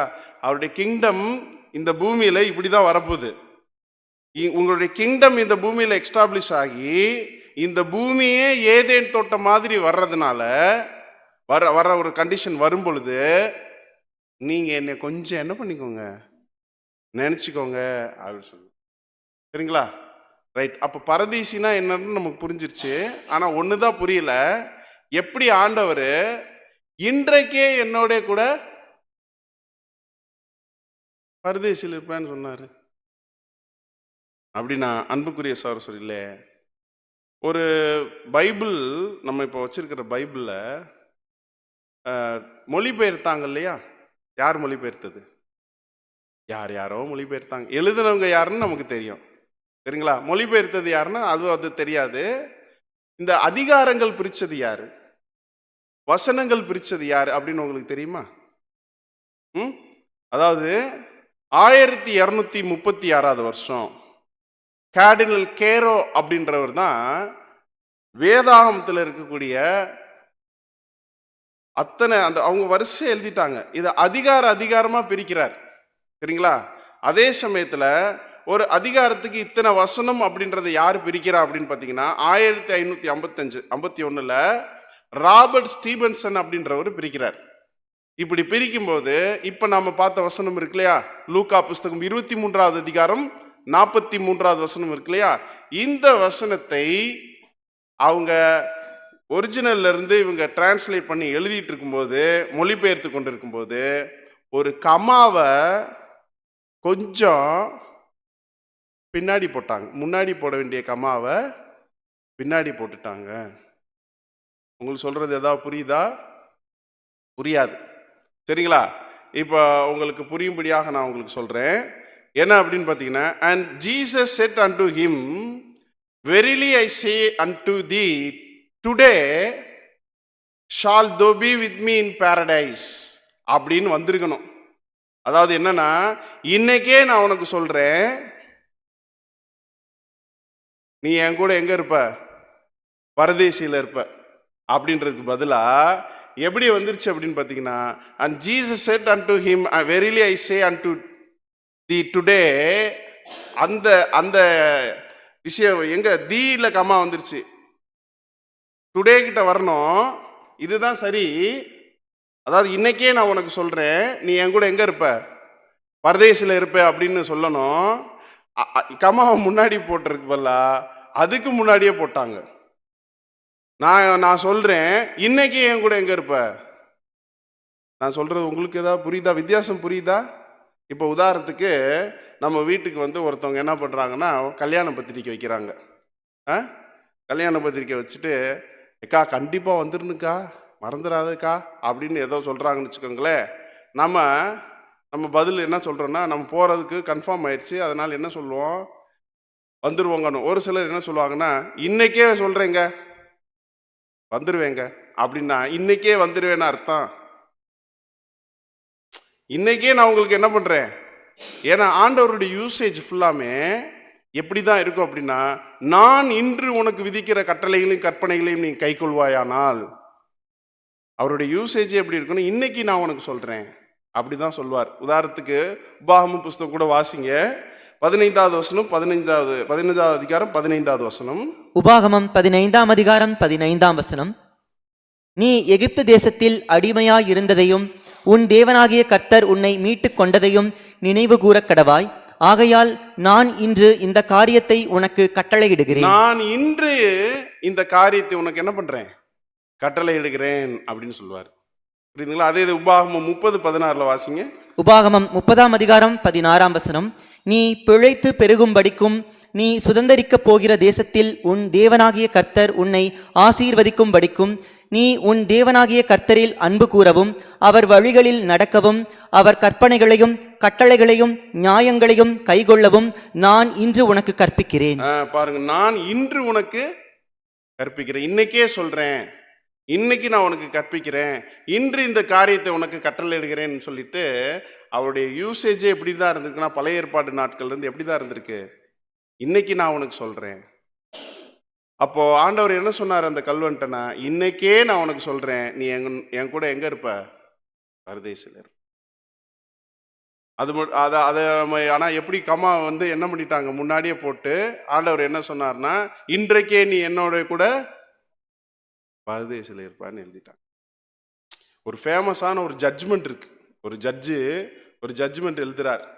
அதாவது ஒரு குற்றவாளி மரண தண்டனை அவருக்கு எழுதுறாரு. அவர் செஞ்ச தவறுலாம் நிரூபணம் ஆயிடுச்சு. என்னன்னு எழுதுறாரு அப்படின்னு பார்த்தீங்கன்னா, என்னங்க ஆதுவா சாகுமுறை தூக்கிலிடுங்கள் அப்படின்னு தமிழ்ல எழுதுறாரான்னு தெரியாது. எப்படி எழுதி கொடுக்கிறார் அப்படின்னு பார்த்தீங்கன்னா, hang him comma not leave him அப்படின்னு எழுதி கொடுக்கிறார். ஹேங் ஹிம் கமா என்னது நாட் லீவ் ஹிம் அப்படின்னா என்ன அர்த்தம், தூக்கில் போடுங்க, அவரை என்ன பண்ணிடாதீங்க, விட்டுறாதீங்க. அதே இது அப்படி எழுதிருப்பல கமாவை ஹேங் ஹிம் நாட் அப்படின்ற இடத்துல கமா போட்டுட்டாருன்னு வச்சுக்கோங்க. ஹேங் ஹிம் நாட் லீவ் ஹிம்னா என்ன அர்த்தம்,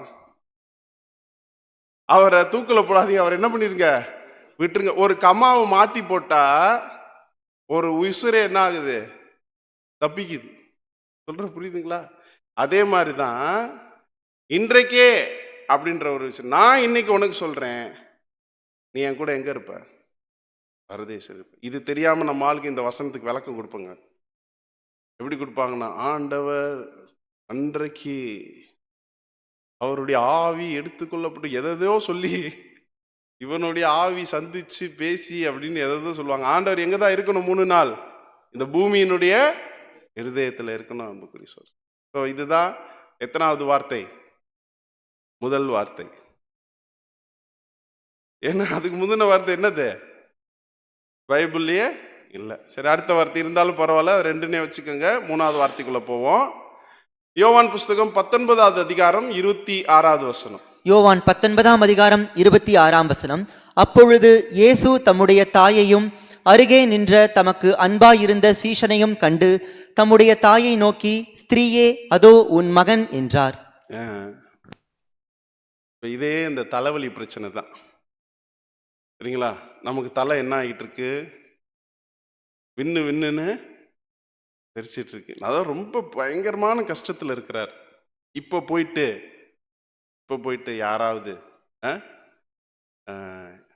அம்மா முன்னாடி நிற்கிறாங்கன்னு வச்சுக்கோங்க. இப்போ நம்மளை எங்கே அரைச்சிட்டாங்க, சிலுவையில் அரைச்சிட்டாங்க. அம்மா வந்து முன்னாடி பார்த்து அழுதுகிட்டு இருக்காங்க. இப்படி ஆயிடுச்சேடா அவனுக்கு அப்படின்னு அழுதுட்டு இருக்காங்கன்னு வச்சுக்கோங்களேன். நாமளா இருந்தால் என்ன சொல்லுவோம்? ஏம்மா இங்கே வந்து ஏம்மா அழுதுகிட்டு இருக்க, யார் கையை காலையாவது புடிமா, ஏதாவது பண்ணுமா, மகனை இறக்கி விடுறதுக்கு ஏதாவது வேலை என்ன பண்ணு பாருமா அப்படின்னு தான் நம்ம என்ன பண்ணுவோம், சொல்லுவோம். ஆனா இவர் என்ன சொல்றாரு பாருங்க, என்ன சொல்றாரு? அதோ உன் தாய். யாரை பத்தி சொல்றாரு? அவருடைய அன்பான சீசன் நிக்கிறாரு. அது மட்டும் இல்லாம தன்னுடைய தாயை நோக்கி என்ன சொல்றான்னா, ஸ்திரீயே அதோ உன் மகன். ஆக்சுவலா பாருங்க, ஆண்டவர் அம்மாவே என்னன்னு கூப்பிட்டுருக்காரு, ஸ்திரீன்னு கூப்பிட்டுருக்காரு. மரியாதை கொடுக்காம கூப்பிட்டாரா? ஸ்திரீனா இப்போ வந்து இந்த எலிசபெத் பிரின்ஸ், மகாராணி எலிசபெத் அம்மா இருக்காங்கல்ல, மை லேடி அப்படின்னு தான் கூப்பிடுவாங்க. அதுக்காக லேடி அது. அதாவது அந்த வார்த்தை வந்து ரொம்ப ஒரு ஹானரபுளான ஒரு வார்த்தை. அம்மாவை ரொம்ப கனப்படுத்தி தான் அவர் என்ன பண்றாரு, கூப்பிடுறாரு. நம்ம படிக்கும்போது நமக்கு இப்படி இருக்கு, ஸ்திரீயேன்னு கூப்பிட்டுட்டாருன்னு. அப்படி கிடையாது. புரியுதுங்களா? இப்போ பாருங்க, பின்பு அந்த சீசனை நோக்கி வாசிங்க பிரதர். யோவான் 19:27. 27ஆம் வசனம். பின்பு அந்த சீஷனை நோக்கி அதோ உன் தாய் என்றார். அந்நேரம் முதல் அந்த சீஷன் அவளை தன்னிடமாய் ஏற்றுக்கொண்டான். சரிங்களா? எதுக்காக ஆண்டவராய் இயேசு கிறிஸ்து ஆக்சுவலா பேசவே முடியுமா? அந்த நேரத்துல பேச முடியுமான்னு சொல்லுங்க. ஃபர்ஸ்ட் இந்த கல்வன்கிட்ட ஏன் பேசுறாரு? அவனே திருட்டு பையன். யாராவது திருட்டு பையிட்ட போய் பேசுவாங்களா? இவர் இருக்கிற லெவல் எப்படிப்பட்ட லெவலு அப்படின்னா, அவன் வந்து ஃபர்ஸ்ட் மனம் மாறுறான். ரெண்டாவது அவன் எதை பத்தி பேசிக்கிட்டு இருக்கிறான்னா, கிங்டமை பத்தி பேசிக்கிட்டு இருக்கான். புரியுதுங்களா? அதனாலதான் ஆண்டவர் அவ்வளோ பெரிய கஷ்டத்திலையும் யாருக்கு பதில் சொல்றாரு? அந்த கல்வனுக்கு பதில் சொல்றாரு. அடுத்து அம்மாவை பார்க்குறாரு. அம்மாவை பார்க்குற ஒரு காரியம் என்ன அப்படின்னு பார்த்தீங்கன்னா, வசனம் என்ன சொல்லுது அப்படின்னு பார்த்தீங்கன்னா, அன்புக்குரிய சகோதரர்களே, நீதிமொழிகள் புஸ்தகம் 23ஆவது அதிகாரம் 22ஆவது வசனம் வாசிக்கலாம். உன்னை பெற்ற தகப்பனுக்கு செவி கொடு, உன் தாய் வயது சென்றவளாகும் போது அவளை என்ன பண்ணாத, அசட்டை பண்ணாதே. அது மட்டும் இல்லாம யாத்ராம புஸ்தகம் 20ஆவது அதிகாரம் 12ஆவது வசனம் வாசிக்கலாம். யாத்திராகமம் 20ஆம் அதிகாரம் 12ஆம் வசனம். உன் தேவனாகிய கர்த்தர் உனக்கு கொடுக்கிற தேசத்திலே உன் நாட்கள் நீடித்திருப்பதற்கும் உன் தகப்பனையும் உன் தாயையும் கனம் பண்ணுவாயாக. என்ன சொல்லியிருக்கு பாத்தீங்களா? ஏன்னா உன்னுடைய நாட்கள் நீடிச்சிருக்கணும்னா நீ யாரை கனம் பண்ணணும்? தகப்பனையும் தாயை என்ன பண்ணணும்? கனம் பண்ணணும். அதே போல ஏன்னா இவருக்கே 33 வயசு அப்படின்னா அவங்க அம்மாவுக்கு கண்டிப்பா ஒரு ஒரு ஒரு கொஞ்சம் வயதுல தான் இருந்திருப்பாங்க, வயதாகிதான். அதனால தான் சொல்றாரு, உன் தாய் வயது சென்றவளாகும்போது அவளை என்ன பண்ணாத, சட்டை பண்ணாதே. அப்போ தாயை வந்து சரியான இவர் வந்து மறிச்சிட்டாருன்னா அம்மாவை பார்த்துக்கிறதுக்கு யார் அம்மாவை பார்த்துக்குவா அப்படின்னு இப்ப யாருக்கிட்ட ஒப்பு கொடுக்குறாரு? யார்கிட்ட?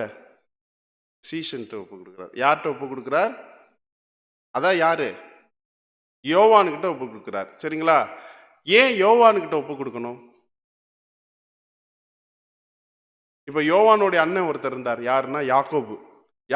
யார் எப்பவுமே ஒரு பொறுப்பு கொடுக்கறதா மூத்தவங்கிட்ட கொடுப்பாங்களா, இளையவங்கிட்ட கொடுப்பாங்களா?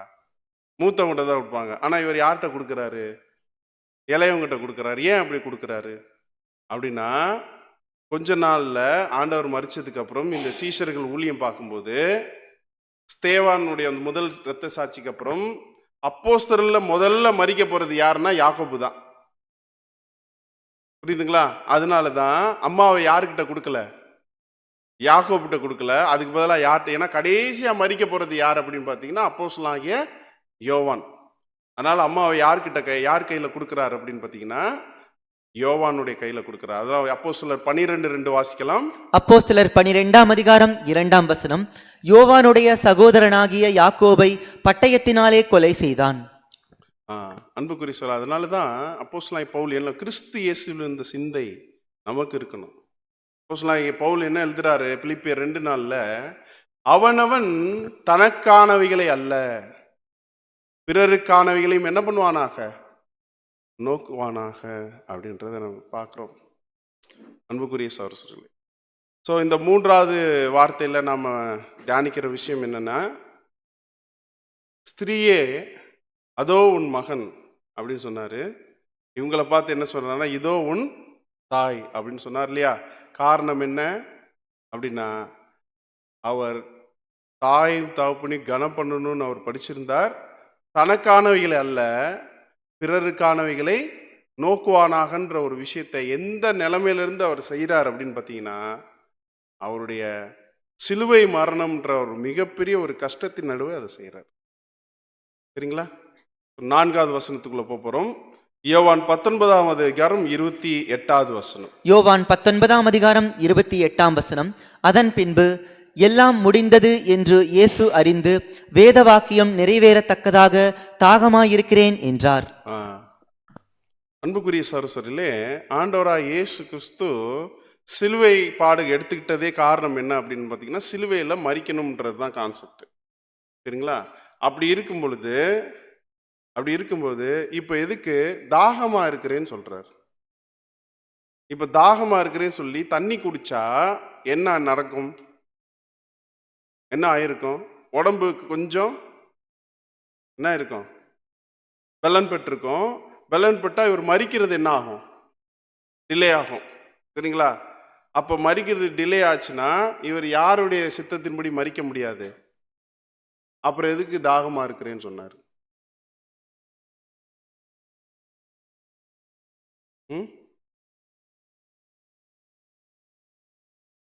இதுல என்ன ஒரு விஷயம்னா, இவருக்கு இப்படி சொன்னவனையும் இவருக்கு என்ன கொடுத்தாங்க தெரியுமா? இவருக்கு என்ன கொடுப்பாங்கன்னு கூட ஏற்கனவே தீர்க்க தரிசனமா தேவன் எழுதி வச்சிருந்தார். 69வது சங்கீதம் 21வது வசனம் வாசிக்கலாம். 69ஆம் சங்கீதம் 21ஆம் வசனம். என் ஆகாரத்தில் கசப்பு கலந்து கொடுத்தார்கள், என் தாகத்துக்கு காடியை குடிக்க கொடுத்தார்கள். என்ன பண்ணியிருக்கிறாங்கன்னா, ரோமன் சோல்ஜர்ஸோடைய ஒரு மோசமான ஒரு பிஹேவியர், அவங்க நடந்துக்கிற விஷயம் என்னன்னா, கைதி என்ன பண்ணுவாங்கன்னா, நைட்டு ஃபுல்லாக தூங்க விடாமல் இழுத்தடிச்சு அப்படி தான் பண்ணினாங்க. அது மட்டும் இல்லாமல் என்ன பண்ணுறதுன்னா, அந்த கண்ணை கட்டிட்டு கொட்டுறது, இந்த மாதிரி நிறைய டார்ச்சர் பண்ணிட்டு, சாப்பாடுன்னு கேட்டால் என்ன பண்ணுவாங்கன்னா, அந்த சாப்பாடில் கசப்பை கலந்து கொடுத்துருவாங்க. அவங்க வாயில என்ன பண்ண முடியாது, வைக்க முடியாது. அதே மாதிரி இப்போ ஆண்டவர் தாகமாக இருக்குன்னு சொல்லும்போது அவருக்கு என்ன கொடுத்தாங்க அப்படின்னா, ஒரு காடியை கொடுத்தாங்க. காடினா என்னது அப்படின்னு பார்த்தீங்கன்னா, என்னது? புளிப்புத்தன்மை உள்ளது. அதான் என்னது அப்படின்னு பார்த்தீங்கன்னா, ஒரு மட்டமான சாராயம்.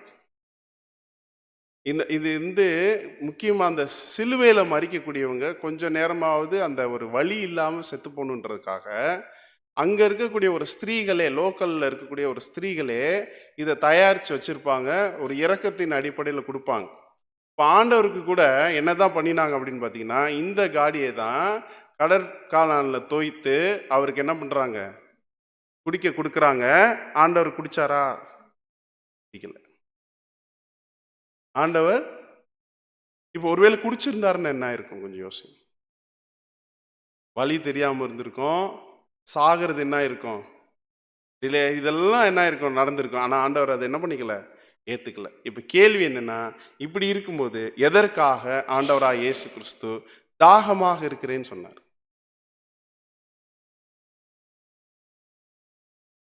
பக்கத்துல தண்ணி இருக்கான்னு பார்த்துக்கிறேன்.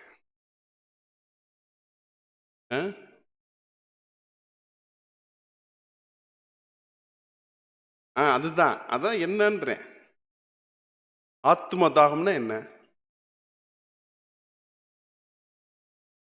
ஆக்சுவலா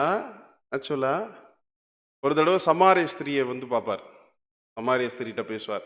எனக்கு குடிக்கிறதுக்கு ஒன்று, எனக்கு கொஞ்சம் என்ன பண்ணு, என் தாகத்துக்கு தா அப்படின்னு கேட்பாரு. நான் உங்களுக்கெல்லாம் கொடுக்கக்கூடாது அப்படி இப்படின்னு இந்த அம்மா பேசும்போது, உனக்கிட்ட தண்ணி கேட்குறவர் யாருன்னு தெரிஞ்சிருந்தா நீ தான் அவர்கிட்ட தண்ணி கேட்டிருப்ப. அவர் உனக்கு எந்த தண்ணி கொடுத்த, ஜீவ தண்ணீரே என்ன பண்ணியிருப்பார், கொடுத்துருப்பார் அப்படின்றலாம் சொல்லுவார். சரிங்களா? ஆக்சுவலா தாகமா இருக்கிறேன்னு ஏன் சொல்றாரு அப்படின்னு பட்சம், ஆக்சுவலாக ஒருத்தர் தாகமா இருக்கிறேன்னா என்ன அர்த்தம் அப்படின்னு பார்த்தீங்கன்னா, அவருடைய உடம்புல நீர் சத்து என்ன ஆயிடுச்சு, குறைஞ்சிருச்சு. இப்போ அவர் உடம்புக்கு இப்போ தண்ணி என்ன பண்ணணும், தேவை. அதனால அவர் என்ன கேட்குறாரு, தண்ணி கேட்குறாரு, தாகமா இருக்கிறேன்றார். அப்படின்னா ஆண்டவராக இயேசு கிறிஸ்து இங்கே தாகமா இருக்கிறேன் அப்படின்னு சொன்னார்னா என்ன அர்த்தம்னா, அவருடைய சரீரத்துக்கு தண்ணி கிடைக்கவே இல்லை. அவருடைய சரீரம் யாரு? யாருதான்? நாம தானா? நாம அப்போ நமக்கு தேவையான சத்தியம், ஆண்டவரை பத்தின காரியம், ரட்சிப்பினுடைய சுவிசேஷம் எதுவுமே என்ன ஆகல, போய் சேரவே இல்லை. அந்த சரீரம் உதாரணத்துக்கு அன்னைக்கு இருந்தது 12 அப்போஸ்தலர்கள் தான். 12 அப்போஸ்தலர்களுக்கு பரிசுத்த ஆவி கொடுக்கப்படவே இல்லை. அவர் ஒரு வசனம் கொடுத்துட்டு போயிருக்கிறார். வசனத்துக்குள்ள இருக்கக்கூடிய சத்தியம் யாருக்கு தெரியாது? அன்னைக்கும் ஆண்டவர் இப்ப சிலுவையில் நிற்கும் போது இந்த வசனத்துக்குள்ள இருக்கிற சத்தியம் யாருக்கு தெரியாது அப்படின்னு பார்த்தீங்கன்னா, அந்த 12 அப்போஸ்தலர்களுக்கு தெரியாது. இவங்க தான் சரீர அங்கமாக அந்த ஃபவுண்டேஷன், அஸ்திபார கற்களாக திருச்சபைக்கு இருக்கிறவங்க. இதுக்கப்புறம் தான் நாமெல்லாம் என்ன பண்ணிட்டு வரோம், அதன் மேல இசைவை கட்டப்பட்டு கொண்டு வருகிறோம். கரெக்டுங்களா? அவர் என்ன யோசிச்சார் அப்படின்னு பார்த்தீங்கன்னா, என்னுடைய சரீரத்துக்கு தண்ணி கண்டிப்பா வேணும். அதனாலதான் அவர் என்ன பண்ணினார் அப்படின்னு பார்த்தீங்கன்னா, தாகமாக இருக்கிறேன்னார். அன்னைக்கு தாகமா இருக்கிறேன்னு சொன்னாரு. ஆனா இன்னைக்கு அவருடைய சரீரமாகிய திருச்சபை ஜனங்களுக்கு தண்ணி கிடைச்சிட்டு இருக்கா இல்லையா? எப்படி கிடைச்சிட்டு இருக்கு? லைட்டா ஒரு கிளாஸ், அரை கிளாஸ்ன்னு கிடைக்குதா? எப்படி கிடைக்குது அப்படின்னு பார்த்தீங்கன்னா, நதி போல. அதனால்தான் 110வது சங்கீதம் 7வது வசனம் வாசிங்க. 110ஆம் சங்கீதம் 7ஆம் வசனம், வழியிலே அவர் நதியில் குடிப்பார், ஆகையால் அவர் தமது தலையை எடுப்பார். அவர் பாருங்க, வழியிலே அவர் நதியில் குடிப்பார். அவருடைய திருச்சபை ஜனங்கள் ஒரு நதி போன்று இருக்கக்கூடிய மிக அருமையான, நீங்க கொஞ்சம் யோசிச்சு பாருங்க. இத்தனை வாரம் நீங்க சப்ஜெக்ட் கேட்டிருப்பீங்கல்ல, எப்படி இருக்குன்னு கேட்குறேன். எப்படி இருக்கு? அதை ஒவ்வொரு சத்தியத்தை கேட்கும்போது அவனுடைய தாகம் தீர்க்கப்பட்டு கொண்டே வருகிறதா இல்லையா? அவருடைய சரீரமாகிய சபையை குறித்தே ஆண்டவராக இயேசு கிறிஸ்து முதலாம் வருகையில என்னன்னு சொல்றாரு? அவருடைய சிலுவையில் இருக்கும்போது தாகமாக இருக்கிறேன். இன்னொரு வசனம் கூட வாசிக்கலாம். 36வது சங்கீதம் 8 மற்றும் 9. 36ஆம் சங்கீதம் வசனங்கள் 8 மற்றும் 9. உமது ஆலயத்தில் உள்ள சம்பூரணத்தினால் திருப்தி அடைவார்கள், உமது பேரின்ப நதியினால் அவர்கள் தாகத்தை தீர்க்கிறீர். ஜீவ ஊற்று உம்மிடத்தில் இருக்கிறது, உம்முடைய வெளிச்சத்திலே வெளிச்சம் காண்கிறோம். உம்முடைய ஆலயத்துள்ள சம்பூரத்தினால் திருப்தி அடைவார், உம்முடைய பேரின்ப நதியினால் அவர் தாகத்தை என்ன பண்றீங்க? தீர்க்கிறீங்க. அன்புக்குரிய சகோதரர்களே, நீங்க இப்போ கேட்டுட்டு இருக்கிறது அடிப்படை வேதாகம பாடங்கள் தான். அது ஒரு 50 சப்ஜெக்ட், 45 சப்ஜெக்ட், 50 சப்ஜெக்ட்னு சகோதரர்கள் என்ன பண்ணியிருக்காங்கன்னா அதை ஒழுங்கு பண்ணியிருக்கிறாங்க. நீங்க கேட்கறதுக்கு 1000 சப்ஜெக்ட்ஸ் இருக்கு. ஆயுசு பத்தாது. நதி போல இருக்கு. சரிங்களா? நீங்க உங்களுக்கு கிடைக்கக்கூடிய அத்தனை நேரத்தையும் தேவனுடைய சமூகத்தில் உட்கார்ந்து மரியாள் போல ஜீவனுக்கு ஏதுவான வசனங்களை கேட்டுக்கிட்டே இருக்கலாம். அவ்வளோ இருக்கு. சரிங்களா? முதல்ல இதை நினைச்சு தான் அவர் அங்க என்னன்னு சொல்றாருன்னா, இப்ப என்னுடைய சரீரம் எப்படி இருக்கு? எப்படி இருக்கு? தாகமா இருக்கு அப்படின்னு சொல்ற. புரியுதுங்களா? அடுத்த வசனத்துக்குள்ளாக போலாம். யோவான் புஸ்தகம் 19வது அதிகாரம் 30வது வசனம். யோவான் 19ஆம் அதிகாரம் 30ஆம் வசனம். இயேசு காடியை வாங்கின பின்பு முடிந்தது என்று சொல்லி தலையை சாய்த்து ஆவியை ஒப்புக் கொடுத்தார். அன்புக்குரிய சொல்லே, இந்த முடிந்தது அப்படின்ற வார்த்தையை நாம பார்க்கிறோம். ஆண்டவர் என்ன சொன்னார்? இட் இஸ் finished அப்படின்றார். முடிந்தது அப்படின்றார். என்ன முடிஞ்சது? என்னெல்லாம் முடிஞ்சது? வேத வாக்கியம் நிறைவேறி முடிஞ்சதா? அவரை குறித்து சொன்ன வாக்கியங்கள் என்ன ஆயிடுச்சு? முடிஞ்சிச்சு. அதனால தான் எபிரேயர் 10வது அதிகாரம் 7வது வசனம் வாசிக்கலாம். எபிரேயர் 10ஆம் அதிகாரம் 7ஆம் வசனம். அப்பொழுது நான், தேவனே, உம்முடைய சித்தத்தின்படி செய்ய இதோ வருகிறேன், புஸ்தகச் சுருளில் என்னை குறித்து எழுதியிருக்கிறது என்று சொன்னேன் என்றார். அன்புக்குரிய சகோதரர்களே, புத்தக சுருளில் ஆண்டவரை குறித்து என்னெல்லாம் எழுதப்பட்டிருந்ததோ அத்தனையும் நிறைவேறி முடிச்சிட்டார். அதனால தான் என்ன சொன்னார் அப்படின்னு பார்த்தீங்கன்னா, முடிந்தது என்று அவர் என்ன பண்ணினார்? சொன்னார். சரிங்களா? ஏன் அப்படின்னா, அவர் ஞானஸ்தானம் எடுக்கிறார்.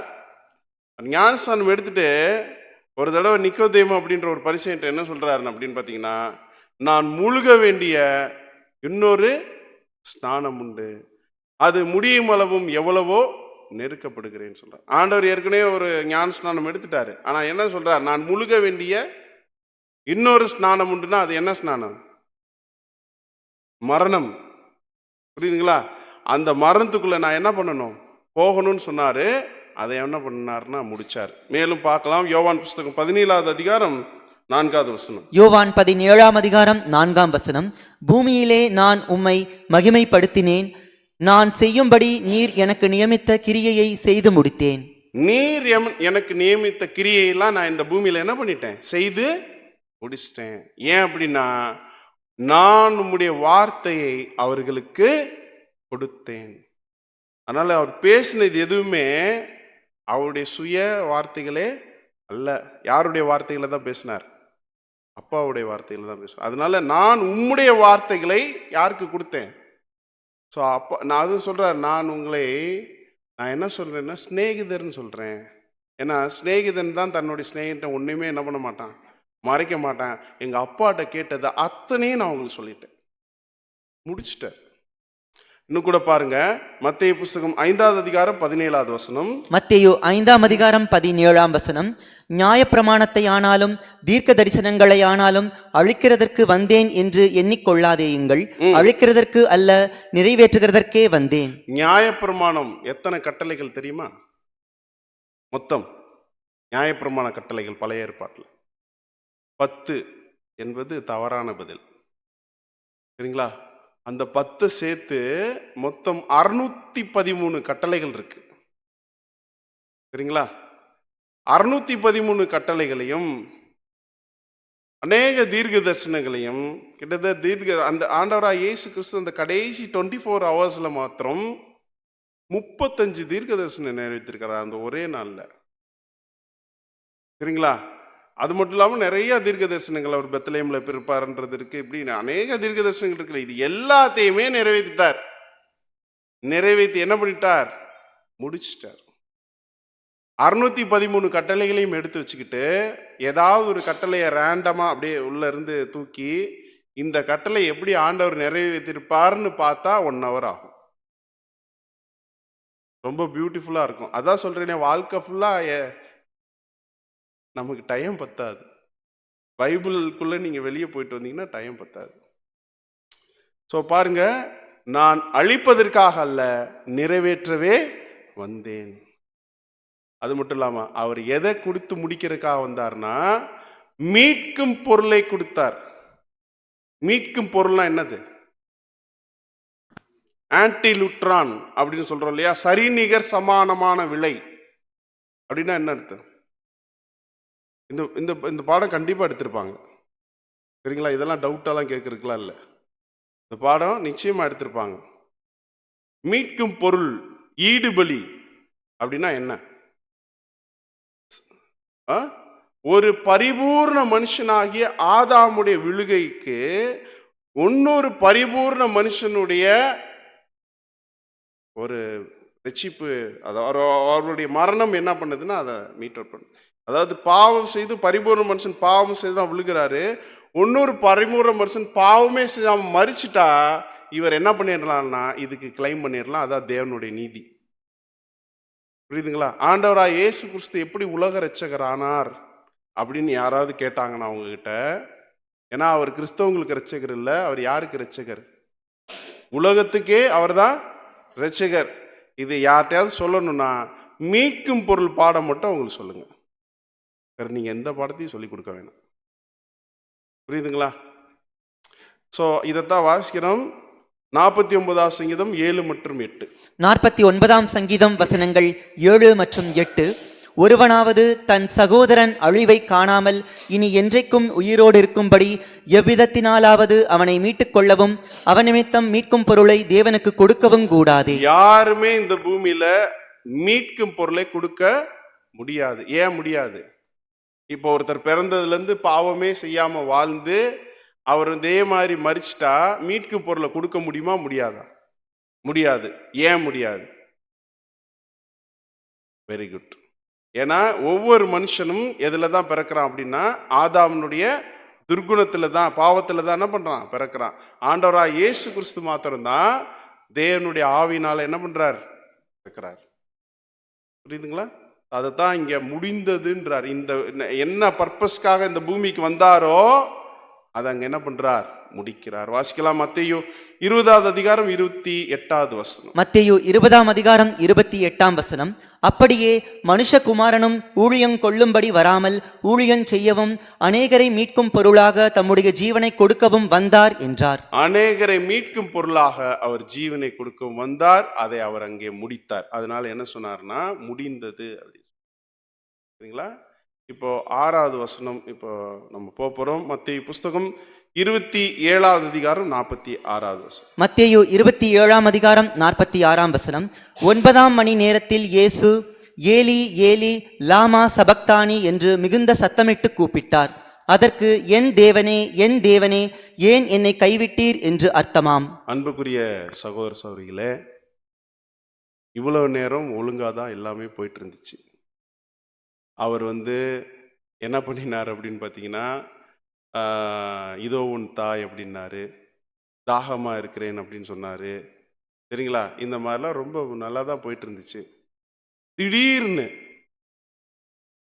என்ன பண்றாரு, என் தேவனே என் தேவனே ஏன் என்னை கைவிட்டீர்னு கத்துறாரு.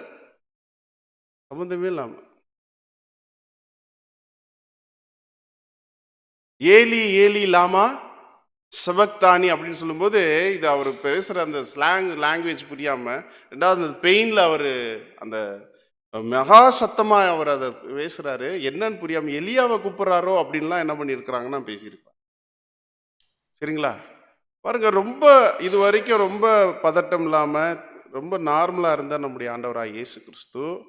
எல்லாமே கரெக்டா போய்கிட்டு இருக்கு. இப்படி இருக்கும்போது திடீர்னு எதற்காக இந்த ஒரு வார்த்தை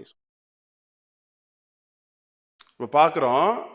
தெளிவா இருக்கார், மரணத்துக்கு முன்னாடி இருந்தே தெளிவா இருக்கிறார். என்ன வாசிக்கலாம்? மத்தேயு புஸ்தகம் 14வது அதிகாரம் 16, 21. மத்தேயு 16ஆம் அதிகாரம் 21ஆம் வசனம்.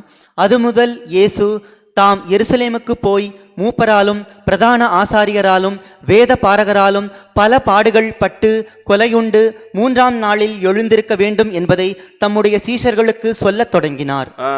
கிளியரா சொல்றாரா? தெளிவா சொல்றாரா? என்ன சொல்றாரு? நாம எருசலேமுக்கு போறோம், அங்க மூப்பராலும் பிரதான ஆசாரியன் வேத பாரகராலும் பல பாடுகள் பட்டு கொலையுண்டு 3ஆம் நாளில் நாம என்ன பண்ணணும், நான் எழுந்திருக்கணும்னு சீசர்கள் சொல்றார். இதே மார்க் புஸ்தகத்திலையும் நம்ம பார்க்கலாம். 10வது அதிகாரம் 33வது வசனம். மார்க்கு 10ஆம் அதிகாரம் 33ஆம் வசனம். இதோ எருசலேமுக்கு போகிறோம், அங்கே மனுஷகுமாரன் பிரதான ஆசாரியரிடத்திலும் வேத பாரகரிடத்திலும் ஒப்புக் கொடுக்கப்படுவார். அவர்கள் அவரை மரண ஆக்கினைக்குள்ளாக தீர்த்து புறதேசத்தாரிடத்தில் ஒப்புக் கொடுப்பார்கள். அன்புக்குரிய சகோதரர்களே, அவர்கள் அவரை மரண ஆக்கினைக்குள்ளாக தீர்த்து யார்கிட்ட ஒப்பு கொடுத்துருவாங்களாம்? புற தேசத்தார்னா யாரு? அன்னைக்கு இருந்த ரோமன் கவர்மெண்ட் கொடுத்துருவாங்க அப்படின்னு சொல்றார். இதுவும் கிளியரா பேசிக்கிட்டு இருக்கிறார். சரிங்களா? அப்படி இருக்கும்போது திடீர்னு ஆண்டவராக இயேசு கிறிஸ்து ஏன் பதட்டமாகிறார்?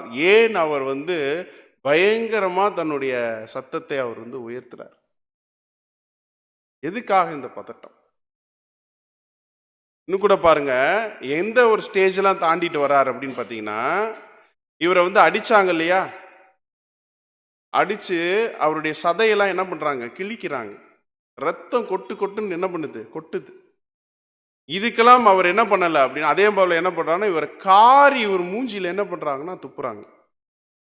இப்படி துப்பும் போதும் இவரை அவமானப்படுத்தும் போதும் இவரை சித்திரவதை பண்ணும் போதும் இவர் என்னமே பண்ணல, சத்தமே போடல, அமைதியா இருக்கார்.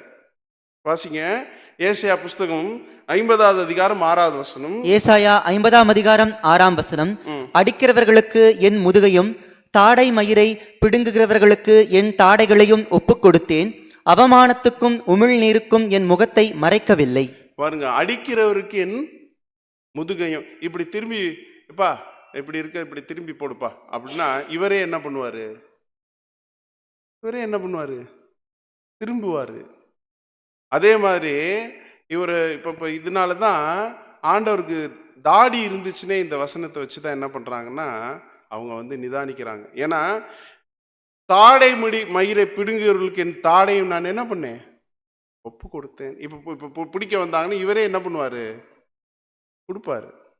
அடிக்க வந்தா கன்னத்தில் அடிக்க வந்தா கன்னத்தை என்ன பண்ணுவாரு? அவமானத்துக்கும் உமிழ் நீருக்கும் என் முகத்தை என்ன பண்ணல? மறைக்கல. சரிங்களா? அது மட்டும் இல்லாம ஏசியால இன்னொரு வசனம் இருக்கு. 42வது அதிகாரம் 2வது வசனம் வாசிங்க. ஏசாயா 42ஆம் அதிகாரம் 2ஆம் வசனம். அவர் கூக்குரல் இடவும் மாட்டார், தம்முடைய சத்தத்தை உயர்த்தவும் அதை வீதியிலே கேட்க பண்ணவும் மாட்டார். இப்படி ஒரு சித்திரவதை பண்ணும்போதும் அவமானப்படுத்தும் போதும் அவர் என்ன பண்ணலைன்னா அவர் கூக்குரல் இடல, தன்னுடைய சத்தத்தை உயர்த்தல, அதை வீதியில் கேட்கவும் பண்ணல.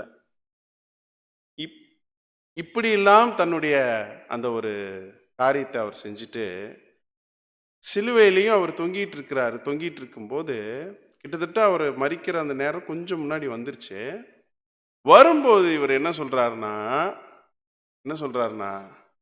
அப்படியே கத்துறார், என் தேவனே தேவனே ஏன் என்னை கை அப்படின்னு சத்தம் போடுறார். ஏன்? உங்களுக்கு ஏதாவது ஐடியா இருக்கா?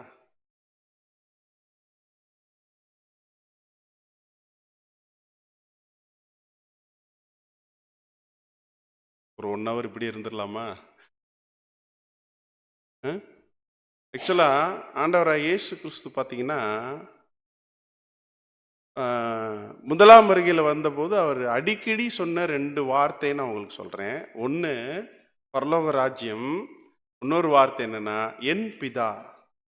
என் பிதா எப்போ பார்த்தாலும் என்ன பண்ணுவார்னா என் பிதா என்கிட்ட இருக்கிறார், என் பிதா என் சத்தத்தை கேட்கிறார், என் பிதா சொல்றது தான் நான் என்ன பண்றேன் சொல்றேன். நான் சுயமா பேசல, என் பிதா சொல்றது தான் நான் உங்ககிட்ட என்ன பண்றேன். இப்படி சொல்லிட்டே இருப்பார். எப்போ பார்த்தாலும் என்ன சொல்வார் அப்படின்னு பார்த்தீங்கன்னா எங்க அப்பான்னு என்ன பண்ணிக்கிட்டே இருப்பாரு, அது சொல்லிக்கிட்டே இருப்பாரு.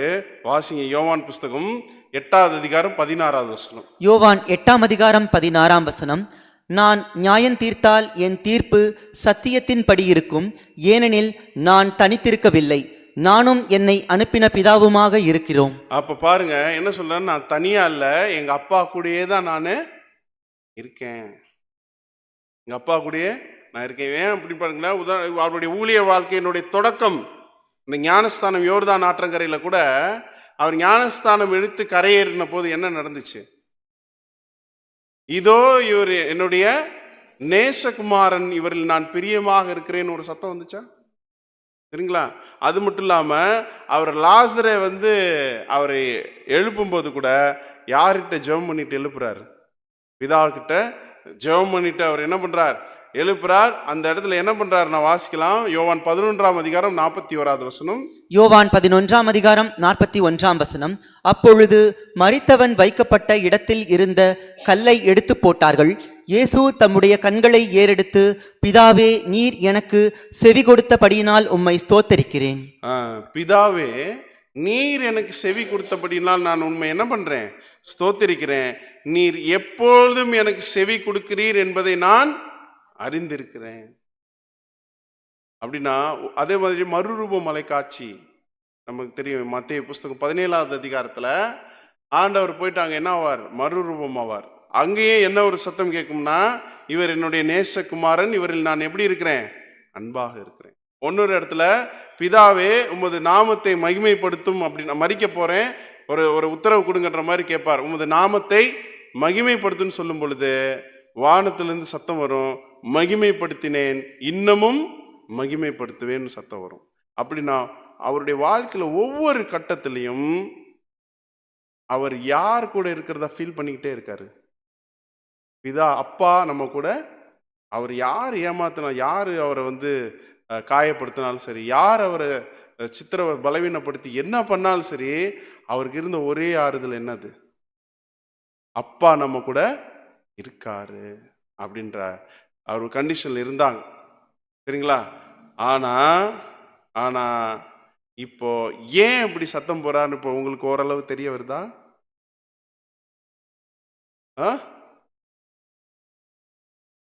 பிதாவாகி தேவனுடைய முகம்னா பார்த்துக்கிட்டேவா இருந்தாரு? அவரை பார்க்கலாம் முடியாது யாரும். மாம்ச கண்களால் என்ன பண்ண முடியாது யாரும் பார்க்க முடியாது. தாம் ஒருவராய் சாவாம உள்ளவரும் ஒருவரும் சேரக்கூடாத ஒளியில் வாசம் பண்ணுகிறவர், மனுஷரில் ஒருவரும் கண்டிராதவரும் காணக்கூடாதவருமாக இருக்கிறவர். அவர் யாருமே என்ன பண்ண முடியாது, பார்க்க முடியாது. ஆனா ஃபீல் பண்ணிட்டே இருந்தார். அவர் சத்தம் கேட்டுக்கிட்டே இருந்துச்சு. கரெக்டுங்களா? இப்படி இருக்கும்போது இப்போ என்ன பண்றாங்க அப்படின்னு பார்த்தீங்கன்னா, அவர் அந்த கல்வாரி அந்த சிலுவையில் அந்த இடத்துல அடிக்கப்படும்போது அது ஒரு முக்கியமான ஒரு இடம். அது அது ஒரு மெயினான சாலை. அங்கே நிறைய பேர் வர்றவங்க ஆண்டவரை பார்த்து என்ன சொல்றாங்க அப்படின்னா, கர்த்தர் மேல் நம்பிக்கையா இருந்தானே, ஏய் வா இப்ப கீழே என்னமோ சொல்லுவ, இப்போ வா அப்படின்னு என்ன பண்றாங்கன்னா, இவர் பயங்கரமா ரொம்ப அசிங்கமா பேசுறாங்க. வாசிங்க, இதை குறிச்சதான் ஒரு சங்கீதம் 22 நீங்க வீட்டுக்கு போய் கூட வாசித்து பாருங்க. சங்கீதம் 22 ஃபுல்லா, சரிங்களா? ஆண்டவருடைய அந்த பாடுகளை பத்தி இருக்கும். 22ஆம் சங்கீதம் 6வது வசனத்திலிருந்து வாசிக்கலாம். 22ஆம் சங்கீதம் வசனங்கள் 6 முதல் 8 முடிய. நானோ ஒரு புழு, மனுஷன் அல்ல, மனுஷரால் நிந்திக்கப்பட்டும் ஜனங்களால் அவமதிக்கப்பட்டும் இருக்கிறேன். என்னை பார்க்கிறவர்கள் எல்லாரும் என்னை பரியாசம் பண்ணி உதட்டை பிதுக்கி தலையை துலுக்கி, கர்த்தர் மேல் நம்பிக்கையாய் இருந்தானே, அவர் இவனை விடுவிக்கட்டும், இவன் மேல் பிரியமாய் இருக்கிறாரே, இப்பொழுது இவனை மீட்டு விடட்டும் என்கிறார்கள். இவங்க வரவங்களாம் என்ன பண்றாங்க அப்படின்னு பார்த்தீங்கன்னா, பரியாசம் பண்ணி உதட்டை பிதுக்கி தலையை துலுக்கி, கர்த்தர் மேல் நம்பிக்கையா இருந்தானே, அவர் இவனை விடுவிக்கட்டும் அப்படி சொல்லும்போது, இவர் ரொம்ப அந்த ஃபைனல் ஸ்டேஜுக்கு வந்துட்டு இவருடைய சின்ன எதிர்பார்ப்பு என்னன்னா, இப்போ வானத்திலிருந்து ஒரு சத்தம் வராதா? இதோ என்னுடைய நேசகுமாரன், எனக்கு பிடிச்சதை தான் இவர் என்ன பண்ணிட்டு இருக்கிறார், இப்போ செஞ்சிட்டு இருக்கிறார்னு ஒரு அப்ரிசியேஷன் என்ன பண்ணணும்னு நினைச்சார் அப்படின்னா எதிர்பார்த்தார். ஆனா கெத்சமனேல இருந்தே எந்த ஒரு விஷயம் என்ன ஆகல, கிடைக்கல. ஆக்சுவலா இந்த மாதிரி சொல்வார்னு ஒரு தீர்க்க தரிசன வசனமே இருக்கு 22வது அதிகாரத்துல. 1-2 என்ன சொல்லுதுன்னா, வாசிங்க. வசனங்கள் 1 மற்றும் 2. என் தேவனே, என் தேவனே, ஏன் என்னை கைவிட்டீர்? எனக்கு உதவி செய்யாமலும் நான் கதறி சொல்லும் வார்த்தைகளை கேளாமலும் ஏன் தூரமாய் இருக்கிறீர்? போதும். ஏற்கனவே இந்த வசனத்தை ஆண்டவர் படிச்சிருப்பாரா மாட்டாரா? பழைய ஏற்பாட்டில் இருக்கிறத படிச்சிருப்பாரு. இதை நம்ம சொல்ல போறோம்னு அவருக்கு தெரியுமா? சொல்ல போறோம்னு தெரியுமா தெரியாதா? தெரியுமா? கரெக்டா இந்த நேரத்தில் இப்ப சொல்ல போறோம்னு தெரியும். படிச்சிருப்பாரு. ஆனா இத சொல்லுவாருன்னு அவரே என்ன பண்ணல, நினைச்சு பார்க்கல. ஏன்னா இப்படி ஒரு சூழ்நிலை வரும்னு அவரும் என்ன பண்ணல, நினைச்சு. எல்லாத்தையுமே சொன்ன தேவன் கடைசியில அவரை கைவிட்டதை என்ன பேசலைன்னா என்ன அர்த்தம்? தன்னுடைய ஒரே பேரான குமாரனை நமக்காக என்ன பண்ணியிருக்கிறார்னா ஒப்பு கொடுப்பதற்காக கொஞ்ச நேரம் யாரை கைவிடுறார்? இயேசு கிறிஸ்து என்ன பண்றார்? இதை யாரால தாங்க முடியல தெரியுமா? இயேசு கிறிஸ்துவால என்ன பண்ண முடியல, தாங்கவே முடியல. அவர் வேற எல்லாம் ஜீவனையே கொடுக்க வந்துட்டாரு. ஆனா அவர் கைவிட்டு தான் இந்த ஸ்டேஜுக்கு போகணுமா அப்படின்ற ஒரு சிச்சுவேஷன் அவரால் என்ன பண்ண முடியும்னா ஜீர்ணிக்கவே முடியல.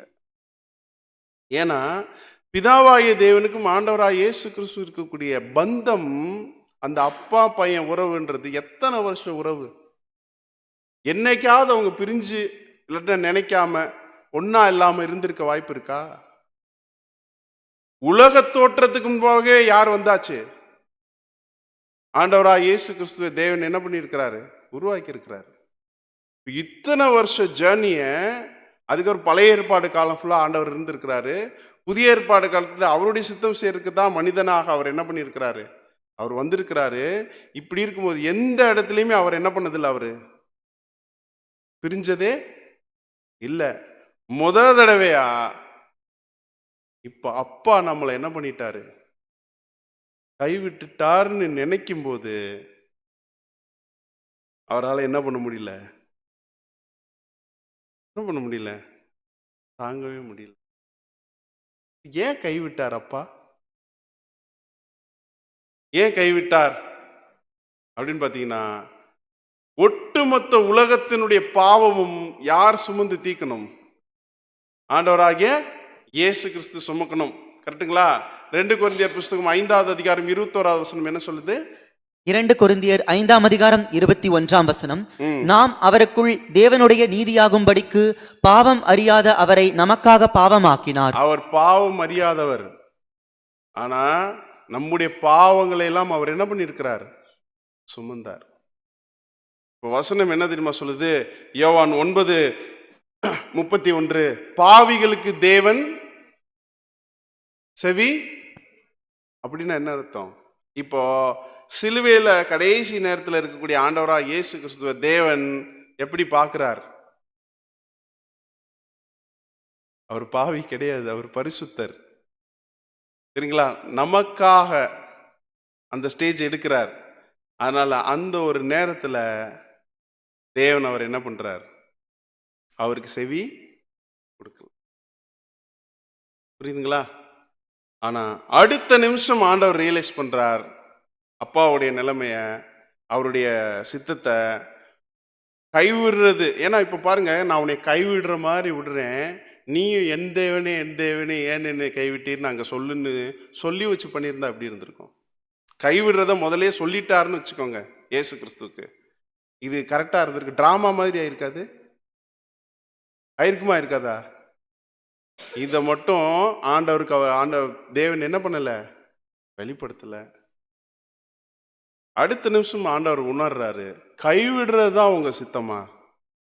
அப்படின்னா பிதாவே உமது கரங்களில் என்னது ஆவியை. ஓகே, அதுக்கும் நான் ரெடி. ஆனா நமக்கு என்ன ப்ராமிஸ் தெரியுமா? மூத்த பையனை கைவிட்டார் இல்லையா, அதாவது கொஞ்சம் ஒரு இமை பொழுது கைவிட்டார் இல்லையா, ஆனா நமக்கு என்ன ப்ராமிஸ் தெரியுமா? நான் உன்னை விட்டு விலகுவதும் இல்லை, உன்னை கைவிடுவதும் இல்லை. எவ்வளவு பெரிய ப்ராமிஸ்! அப்பா நம்மளை விட்டு போகவே மாட்டார், நமக்கு ஒரு ப்ராமிஸ் பண்ணி. அன்புக்குரிய சார் சொல்றார், பிதாவே உமது கைகளில் இருந்த ஆவியை ஒப்பு கொடுக்க. இதுலயும் பாத்தீங்கன்னா இந்த கடைசி இந்த வசனத்துல கூட ஒரு அருமையான ஒரு விஷயம் இருக்கு. என்ன ஒரு விஷயம் இருக்குன்னா, ஏன் இப்படி சொல்லிட்டு ஆவியை தன்னுடைய ஜீவனை விடணும்? ஏன் இப்படி சொல்லிட்டு ஜீவன் அப்படியே ஜீவனை விட்டுருக்கலாமே. பிதாவே உமது கைகளில் என்னது ஆவியை ஒப்படைக்கிறேன்னு சொல்லிட்டு தான் விடணுமா? அப்படிதான் விடணுமா, இல்ல அப்படியே விட்டுருக்கலாமா?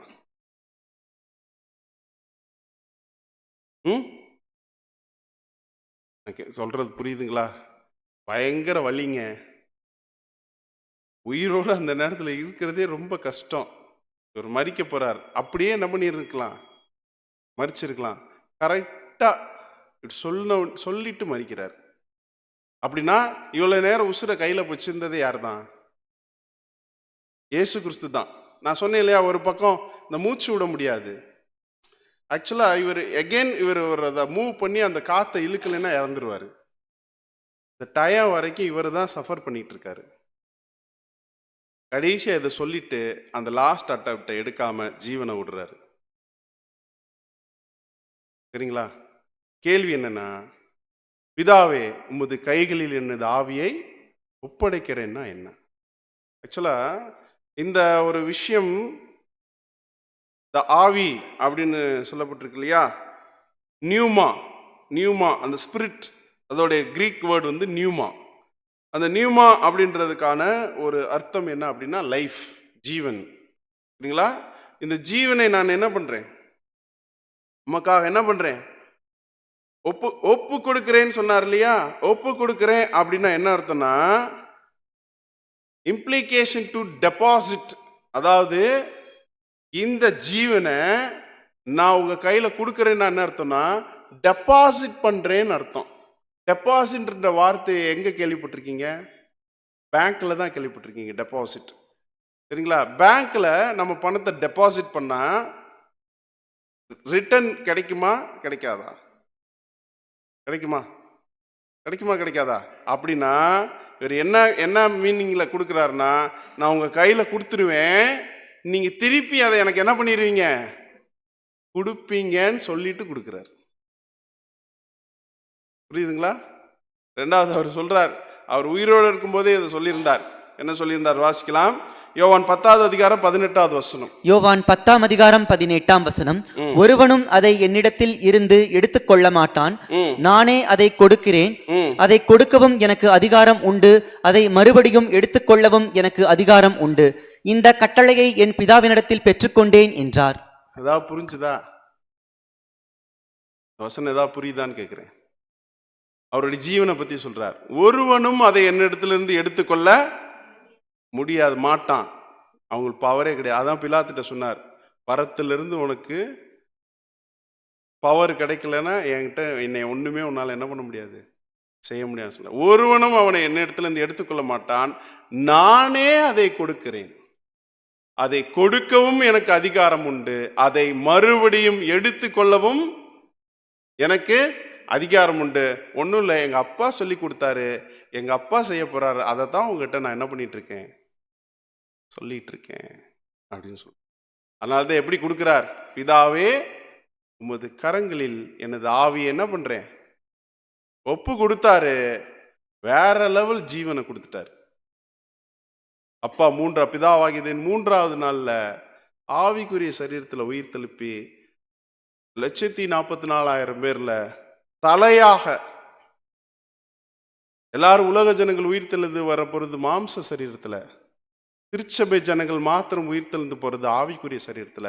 முதற் பலனாக உயிர் தெழுந்தவர் யாருன்னா நம்முடைய ஆண்டவராகிய இயேசு கிறிஸ்து. அன்புக்குரிய சகோதரர்களே, வாசிக்கலாம். ஏசாயா புஸ்தகம் 53வது அதிகாரம் 5வது வசனம். ஏசாயா 53ஆம் அதிகாரம் 5ஆம் வசனம். நம்முடைய மீறுதல்களின் நிமித்தம் அவர் காயப்பட்டு, நம்முடைய அக்கிரமங்களின் நிமித்தம் அவர் நொறுக்கப்பட்டார். நமக்கு சமாதானத்தை உண்டு பண்ணும் ஆக்கினை அவர் மேல் வந்தது, அவருடைய தழும்புகளால் குணமாகிறோம். அத்தனையும் யாருக்காக? இவ்வளவு நேரம் நம்ம பார்த்த அத்தனை விஷயம் யாருக்காக அப்படின்னா, நம்முடைய மீறுதல் நிமித்தம் அவர் காயப்பட்டு, நம்முடைய அக்கிரமங்கள் நிமித்தம் அவர் நொறுக்கப்பட்டார். நமக்கு சமாதானத்தை உண்டு பண்ணும் ஆக்கினை அவர் மேல் வந்தது, அவருடைய தழும்புகளால் தான் நாம் என்ன பண்றோம், குணமாகிறோம். அன்புக்குரிய அப்பாவுடைய அன்பு கொஞ்சம் யோசிச்சு பாருங்க. இளைய பிள்ளையை மீது வச்ச அதிகமான அன்புல மூத்த பிள்ளை என்ன பண்றாருன்னா கைவிடுறார். மூத்த பிள்ளையோட கண்டிஷன் யோசித்து பாருங்க. நாமெல்லாம் அவர்களுக்கு சகோதராக மாறணும்னு சொல்லிட்டு நமக்காக தம்முடைய ஜீவனையே கொடுக்கிறார். அப்பா காமிச்ச அன்பு, நம்முடைய மூத்த சகோதரனாகிய ஆண்டவராக இயேசு கிறிஸ்து காமிச்ச அன்புக்கு ஈடாக இந்த பூமியில யாரும் நம்ம மீது அன்பு காமிக்கவே முடியாது. அதனாலதான் பார்க்கிறோம், தேவன் தம்முடைய ஒரே பேரான குமாரனை விசுவாசிக்கிறவன் எவனோ கெட்டு போகாமல் நித்திய ஜீவனை அடையும்படிக்கு அவரை தந்தள்ளி இவ்வளவாய் உலகத்தில் என்ன பண்ணார். எவ்வளவாய்னா இவ்வளவாய். அது அந்த லவ்வுக்கு அளவே இல்லை. அன்புக்குரிய சகோதரர்களே, அதே போல கிறிஸ்துவும் நமக்காக தம்மை தேவனுக்கு சுகந்த வாசனையாக காணிக்கையாகவும் பலியாகவும் ஒப்பு கொடுத்து நம்மிலே அன்பு கூர்ந்தது போல நீங்களும் எப்படி நடந்துக்கோங்கன்றாரு, அன்பிலே நடந்து கொள்ளுங்கள். ஏனெனில் பேதுரு சொல்றார், 1 பேதுரு வாசிக்கலாம் பிரதர், 2:21. 1 பேதுரு 2ஆம் அதிகாரம் 21ஆம் வசனம். இதற்காக நீங்கள் அழைக்கப்பட்டும் இருக்கிறீர்கள், ஏனெனில் கிறிஸ்துவும் உங்களுக்காக பாடுபட்டு நீங்கள் தம்முடைய அடிச்சுவடுகளை தொடர்ந்து வரும்படி உங்களுக்கு மாதிரியை பின்வைத்து போனார். அன்புக்குரிய சார், இவ்வளவு நேரம் நம்ம பார்த்தோம் இல்லையா? இப்ப நாமளும் எப்படி லைஃப் லீட் பண்ணணும் அப்படின்னா, கிறிஸ்து நமக்காக பாடுபட்டு அடிச்சுவடுகளை விட்டுட்டு போயிருக்கார் இல்லையா? இந்த அடிச்சுவடுகளை தொடர்ந்து பின்பற்றி வரும்படியாக நமக்கு ஒரு மாதிரியை அவர் என்ன பண்ணியிருக்கிறார், வைத்துட்டு போய். So we must follow Jesus Christ footsteps. அவருடைய அடிச்சுவடுகளை நாம் என்ன பண்ணணும், பின்பற்றணும்னா இடுக்கமான வாசல் வழியாக பிரவேசியுங்கள் அப்படின்றார். அதை கண்டுபிடிப்பவர்களே சிலர். ஸோ இன்னைக்கு உலகம் ஃபுல்லாமே இடுக்கமான வாசல் பற்றி யாராவது பேசுவாங்களா? யோசிச்சு பாருங்க. யாரும் பேசுறதா இல்லை அன்புக்குரிய சகோதரர்களே. ஏன்னா அது ஜீவனுக்கு போகிற வாசல். ஜீவனுக்கு போகிற வாசல் வழி இடுக்கமும் நெருக்கமுமாக இருக்கிறது. உண்மை நிமித்தம், சத்தியத்து நிமித்தம் சாட்சி கொடுப்பதற்கான ஒரு வாழ்க்கையை நாம் என்ன பண்ணணும்? இந்த பூமியில வாழணும் அன்புக்குரிய. இதுதான் உண்மை. இதுதான் உண்மை.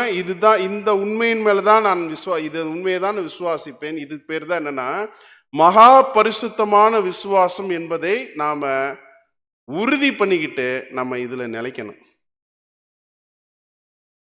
இங்கேயும் நான் கேட்பேன், அங்கேயும் கேட்பேன் அப்படின்ற ஒரு வாழ்க்கை இருந்துச்சுன்னு வச்சுக்கோங்க, உண்மைக்கும் பொய்க்கும் வித்தியாசம் தெரியாமலே கடைசியில் போய்விடும். மிக்ஸ் ஆயிரும். நீங்க ஒரு நல்ல தண்ணி, ஒரு அசுத்தமான தண்ணி, சரிங்களா? நல்ல தண்ணி ஊற்றி கொஞ்சம் அசுத்தமான தண்ணி ஊற்றினாலும் என்ன ஆயிரும்? மொத்த தண்ணியும் அசுத்தமாயிரும். நீங்க உண்மையின் பக்கம் நிற்கணும் எப்பவுமே. அதில் சிறிதளவேனும் எது வந்துடக்கூடாது. நம்ம இந்த உலக ஆசை, இந்த உலகத்தில் நம்ம வச்சிருக்கக்கூடிய ஒரே ஒரு ஆசை இருக்கணும், நான் எப்படியாவது கிறிஸ்துவனுடைய சரீரங்கமாக மாறும், கிறிஸ்துவனுடைய குணலட்சணத்தை காண்பிக்கக்கூடிய ஒரு வாழ்க்கையை நான் என்ன பண்ணணும்? வாழணும்னு மாத்திரம்தான் நமக்கு இருக்கும். முதலாம் வருகையிலே ஆண்டவர் இவ்வளவு விஷயம் நமக்காக செஞ்சுட்டு போயிருக்காருன்னா, ரெண்டாம் வருகையில ஒருவேளை அவர் வர விரும்புறீங்களா? ரெண்டாம் வருகையில வரணும்னு? அப்படி ரெண்டாம் வருகையில அவர் வந்தார்னா என்ன பண்ணுவார்? அதுக்கு முன்னாடி ரெண்டாம் வருகை வரணும்னு நீங்க ஆசைப்படுறீங்க, கரெக்டுங்களா? இப்ப ரெண்டாம் வருகை வரணும் அப்படின்னா, அதை பத்தி தெரிஞ்சுக்கணும் அப்படின்னா, அதுக்கு முன்னாடி நீங்க ஒரு ஆளை பத்தி தெரிஞ்சுக்கணும். அந்த ஆளுடைய பேர் என்ன அப்படின்னு பார்த்தீங்கன்னா அந்தி கிறிஸ்து. இதைத்தான் அப்போஸ்தலனாகிய பவுல் எழுதுறார். வாசிக்கலாம். 2 தெசலோனிக்கர் புஸ்தகம் 3வது அதிகாரம் 1 மற்றும் 2 வாசிக்கலாம். 2 தெசலோனிக்கர் புஸ்தகம் 3வது அதிகாரம். நானே வாசிக்கிறேன். இல்லை சகோதரிகள் யாராவது வாசிக்க முடிஞ்சா வாசிங்க.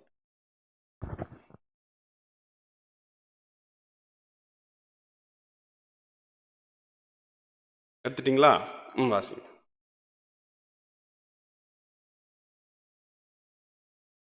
2 தெசலோனிக்கேயர் 2வது அதிகாரம் 1 மற்றும் 2. 2 தெசலோனிக்கேயர் 2ஆம் அதிகாரம் வசனங்கள் 1 மற்றும் 2. அன்றியும் சகோதரரே, நம்முடைய கர்த்தராகிய இயேசு கிறிஸ்துவின் வருகையையும் நாம் அவரிடத்திலே சேர்க்கப்படுவதையும் குறித்து நாங்கள் உங்களை வேண்டிக் கொள்ளுகிறது என்னவென்றால், என்ன சொல்றார்? நம்முடைய கர்த்தராகிய இயேசு கிறிஸ்துடைய வருகைனா எத்தனாவது வருகையை பத்தி பேசிட்டு இருக்கார்? 2ஆம் வருகையையும் நாம் அவரிடத்தில் சேர்க்கப்படுவதையும் குறித்து நான் உங்களை வேண்டிக் கொள்வது என்னவென்றால் அப்படின்னு சொல்லிட்டு 2வது வசனம் வாசிக்கலாம். ஒரு ஆவியினாலாவது வார்த்தையினாலாவது எங்களிடத்தில் இருந்து வந்ததாய் தோன்றுகிற ஒரு நிருபத்தினாலாவது கிறிஸ்துவனுடைய நாள் சமீபமாய் இருக்கிறதாக சொல்லப்பட்டால் உடனே சஞ்சலப்படாமலும் கலங்காமலும் இருங்கள். நீங்க என்ன பண்ணுங்க, அந்த நாள் பத்தி யாராவது உங்களுக்கு வந்துருச்சு அந்த மாதிரி ஏதாவது சொன்னாங்கன்னா நீங்க உடனே என்ன பண்ணிடாதீங்க, கலங்காம இருங்க. இப்போ 3வது வசனம் வாசிங்க. 3வது வசனம். எவ்விதத்தினாலும் ஒருவனும் உங்களை மோசம் போக்காதபடிக்கு எச்சரிக்கையாயிருங்கள். ஏனெனில் விசுவாச துரோகம் முந்தி நேரிட்டு கேட்டின் மகனாகிய பாவ மனுஷன் வெளிப்பட்டால் ஒழிய அந்த நாள் வராது. அன்புக்குரிய சார் சொல்லி இப்ப என்ன சொல்றாரு அப்போஸ்தலனாகிய பவுல்? ஆண்டவராகிய இயேசு கிறிஸ்துடைய வருகை நடக்கணும்னா அதுக்கு முன்னாடி ஒன்று நடந்திருக்கணும். என்ன சொல்றாரு? விசுவாசத்துக்கு துரோகம் வந்திருக்கணும். விசுவாச துரோகம் முந்தி நேரிட்டு கேட்டின் மகனாகிய பாவ மனுஷன் வெளிப்பட்டால் ஒழிய அந்த நாள் வராது. விசுவாச துரோகம் முந்தி நேரிட்டு கேட்டின் மகனாகிய பாவ மனுஷன், அதுதான் நம்ம என்னன்னு சொல்றோம், யாருன்னு சொல்றோம்? அந்தி கிறிஸ்து. அவன் ஆண்டவர் வர்றதுக்கு முன்னாடி யார் வந்திருக்கணும் இந்த பூமியில? 666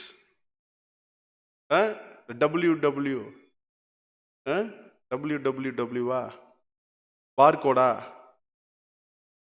என்னென்னமோ என்ன பண்றாங்க சொல்றாங்க இல்லையா?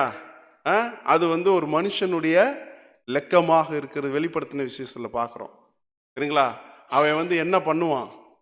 3.5 வருஷம் என்ன பண்ணுவான்? ஏதாவது படிச்சிருக்கீங்களா? ம் 3.5 வருஷம் என்ன பண்ணுவான்? ஆட்சி செய்வான். அப்படிலாம் நம்ம பார்த்துருக்கோம். சரிங்களா? அப்படின்னா யார் இந்த அந்தி கிறிஸ்து என்பதை எப்போ பார்க்க போறோம்? இதை பார்க்காம எதுவும் பார்க்க முடியாது. வருகை என்ன பண்ண முடியாது? பார்க்க முடியாது. அதனால யாரும் ஆப்சண்ட் ஆயிடாதீங்க. எல்லாரும் குறித்த நேரத்துக்கு என்ன பண்ணிடுங்க, வந்து சேருங்க. அது எப்போ எத்தனை மணிக்கு ஸ்டார்ட் பண்ணுவோம் அந்த தகவல்களை சகோதரர்கள் சொல்லுவாங்க. பொறுமையோடு கேட்ட உங்கள் அனைவரையும் தேவன் தாமே ஆசீர்வதித்து வழி நடத்துவாராக. ஆமென்.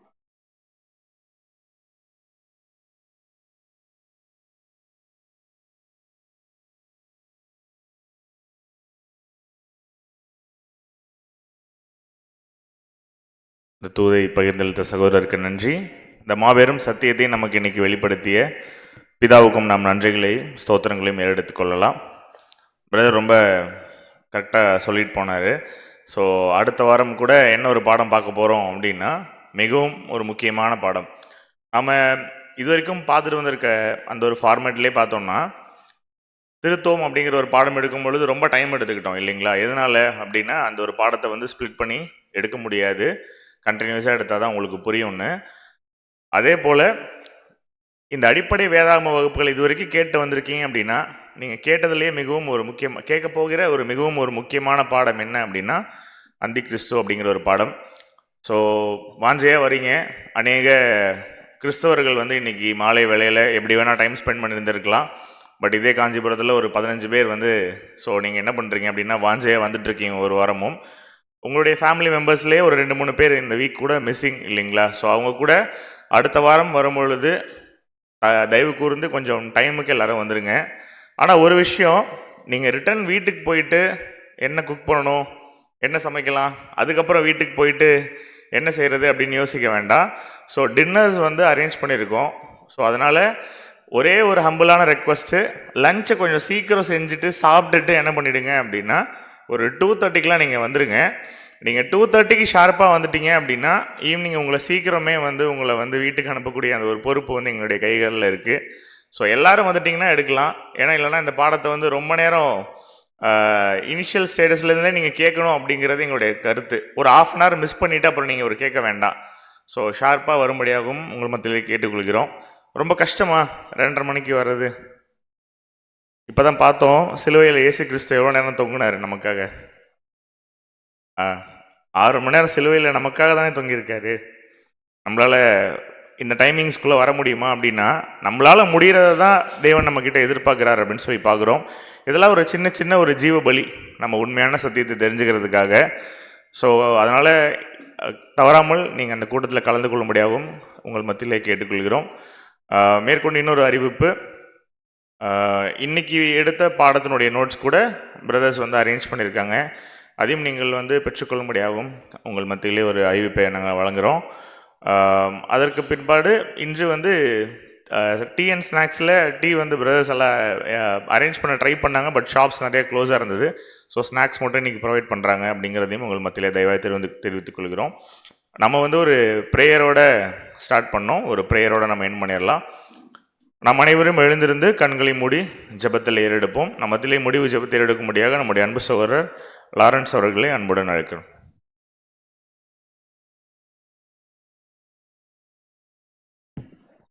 ஜெபம் செய்வோம். எங்களை அதிகமாக நேசித்து வழிநடத்துகிறதான எங்கள் அன்பின் ஒன்றான மீதேவனே, அப்பா, எங்கள் கர்த்தரும் ரசிகருமான இயேசு கிறிஸ்துவின் மூலம் துதிக்கிறோம், சோதரிக்கிறோம். தகப்பனே, கடந்து வந்த காலங்களில் இருந்த கூட நீதாமே உம்முடைய பிள்ளைகளாய் எங்களை கண்ணின் மணிகளைப் போல பாதுகாத்து இந்த நாளையும் நாங்கள் காணும்படியாக செய்து, இந்த நாளிலமாக இந்த மாலை வேளையிலே உம்முடைய சத்தியத்தை கேட்பதற்கும் தியானிப்பதற்கும் இந்த நேரத்தை நீதாமே எங்களுக்கு தயவாய் தந்திருக்கிறீர். அதற்காக மக்களான கூடிய நன்றிகளை எடுக்கிறோம். தகப்பனே, இப்படியா தகப்பனே, நாங்கள் பெற்றுக்கொண்ட வாய்ப்பை அவங்களுடைய ஜீவியத்திலே பிரயோஜனப்படுத்தி கொண்டு எங்களுடைய அனைத்துடைய ஜீவியத்திலே உங்களுடைய சத்தியத்தை கேட்பதற்கு மாத்திரமுள்ள தகப்பனே, அதன்படி எங்களுடைய ஜீவியத்தில் நடந்து நீதாமே எங்களுக்காக வைத்திருக்கின்ற அந்த மேலான பந்தய பொருளை பெற்றுக்கொள்ளத்தக்கதாக அனைதினமும் எங்களுடைய ஜீவியத்திலே ஓடி அதற்கேற்ற கனிகளை தரக்கூடிய பிள்ளைகளாக இருக்கத்தக்கதாக கிருபை செய்தலும். தகப்பனே, வர தடைப்பட்ட சகோதரர்களுக்கும் சத்தியம் சென்று சேர நீதாமே கிருபை செய்தலும். தகப்பனே, இம்மட்டுமாக வழிநடத்தி வந்த தேவன் இனி வரும் காலங்களையும் உடைய பாதத்தில் அர்ப்பணிக்கிறோம். இந்த கூட்டம் மாறும் முதல் முடிவு வரை உடைய தெய்வீக பிரசனம் எங்களோடு கூட இருந்து வழிநடத்தியதற்காக உமக்கு நன்றி செலுத்துகிறோம் தகப்பனே. இனிவரும் காலங்களிலும் உடைய சத்தியம் எங்களோடு வந்து சேரத்தக்கதாகவும் உடைய பிரசனம் எங்களோட வழிநடத்தி உடைய கிருபையும் பிரசனமும் அனைதனும் எங்களை வழிநடத்தி ஆசீர்வதிக்க வேண்டுமாய் இந்த சிறிய ஜெபத்தை எங்கள் கண்மொழி மீட்பருமாய் இயேசு கிறிஸ்துவின் அற்புத நாமத்தில் உடைய பொற்பாதம் பணிந்து தாழ்மையோடு கெஞ்சம் கொண்டாடி பிரார்த்திக்கிறோம் எங்கள் ஜீவன் நல்ல பிதாவே. ஆமென்.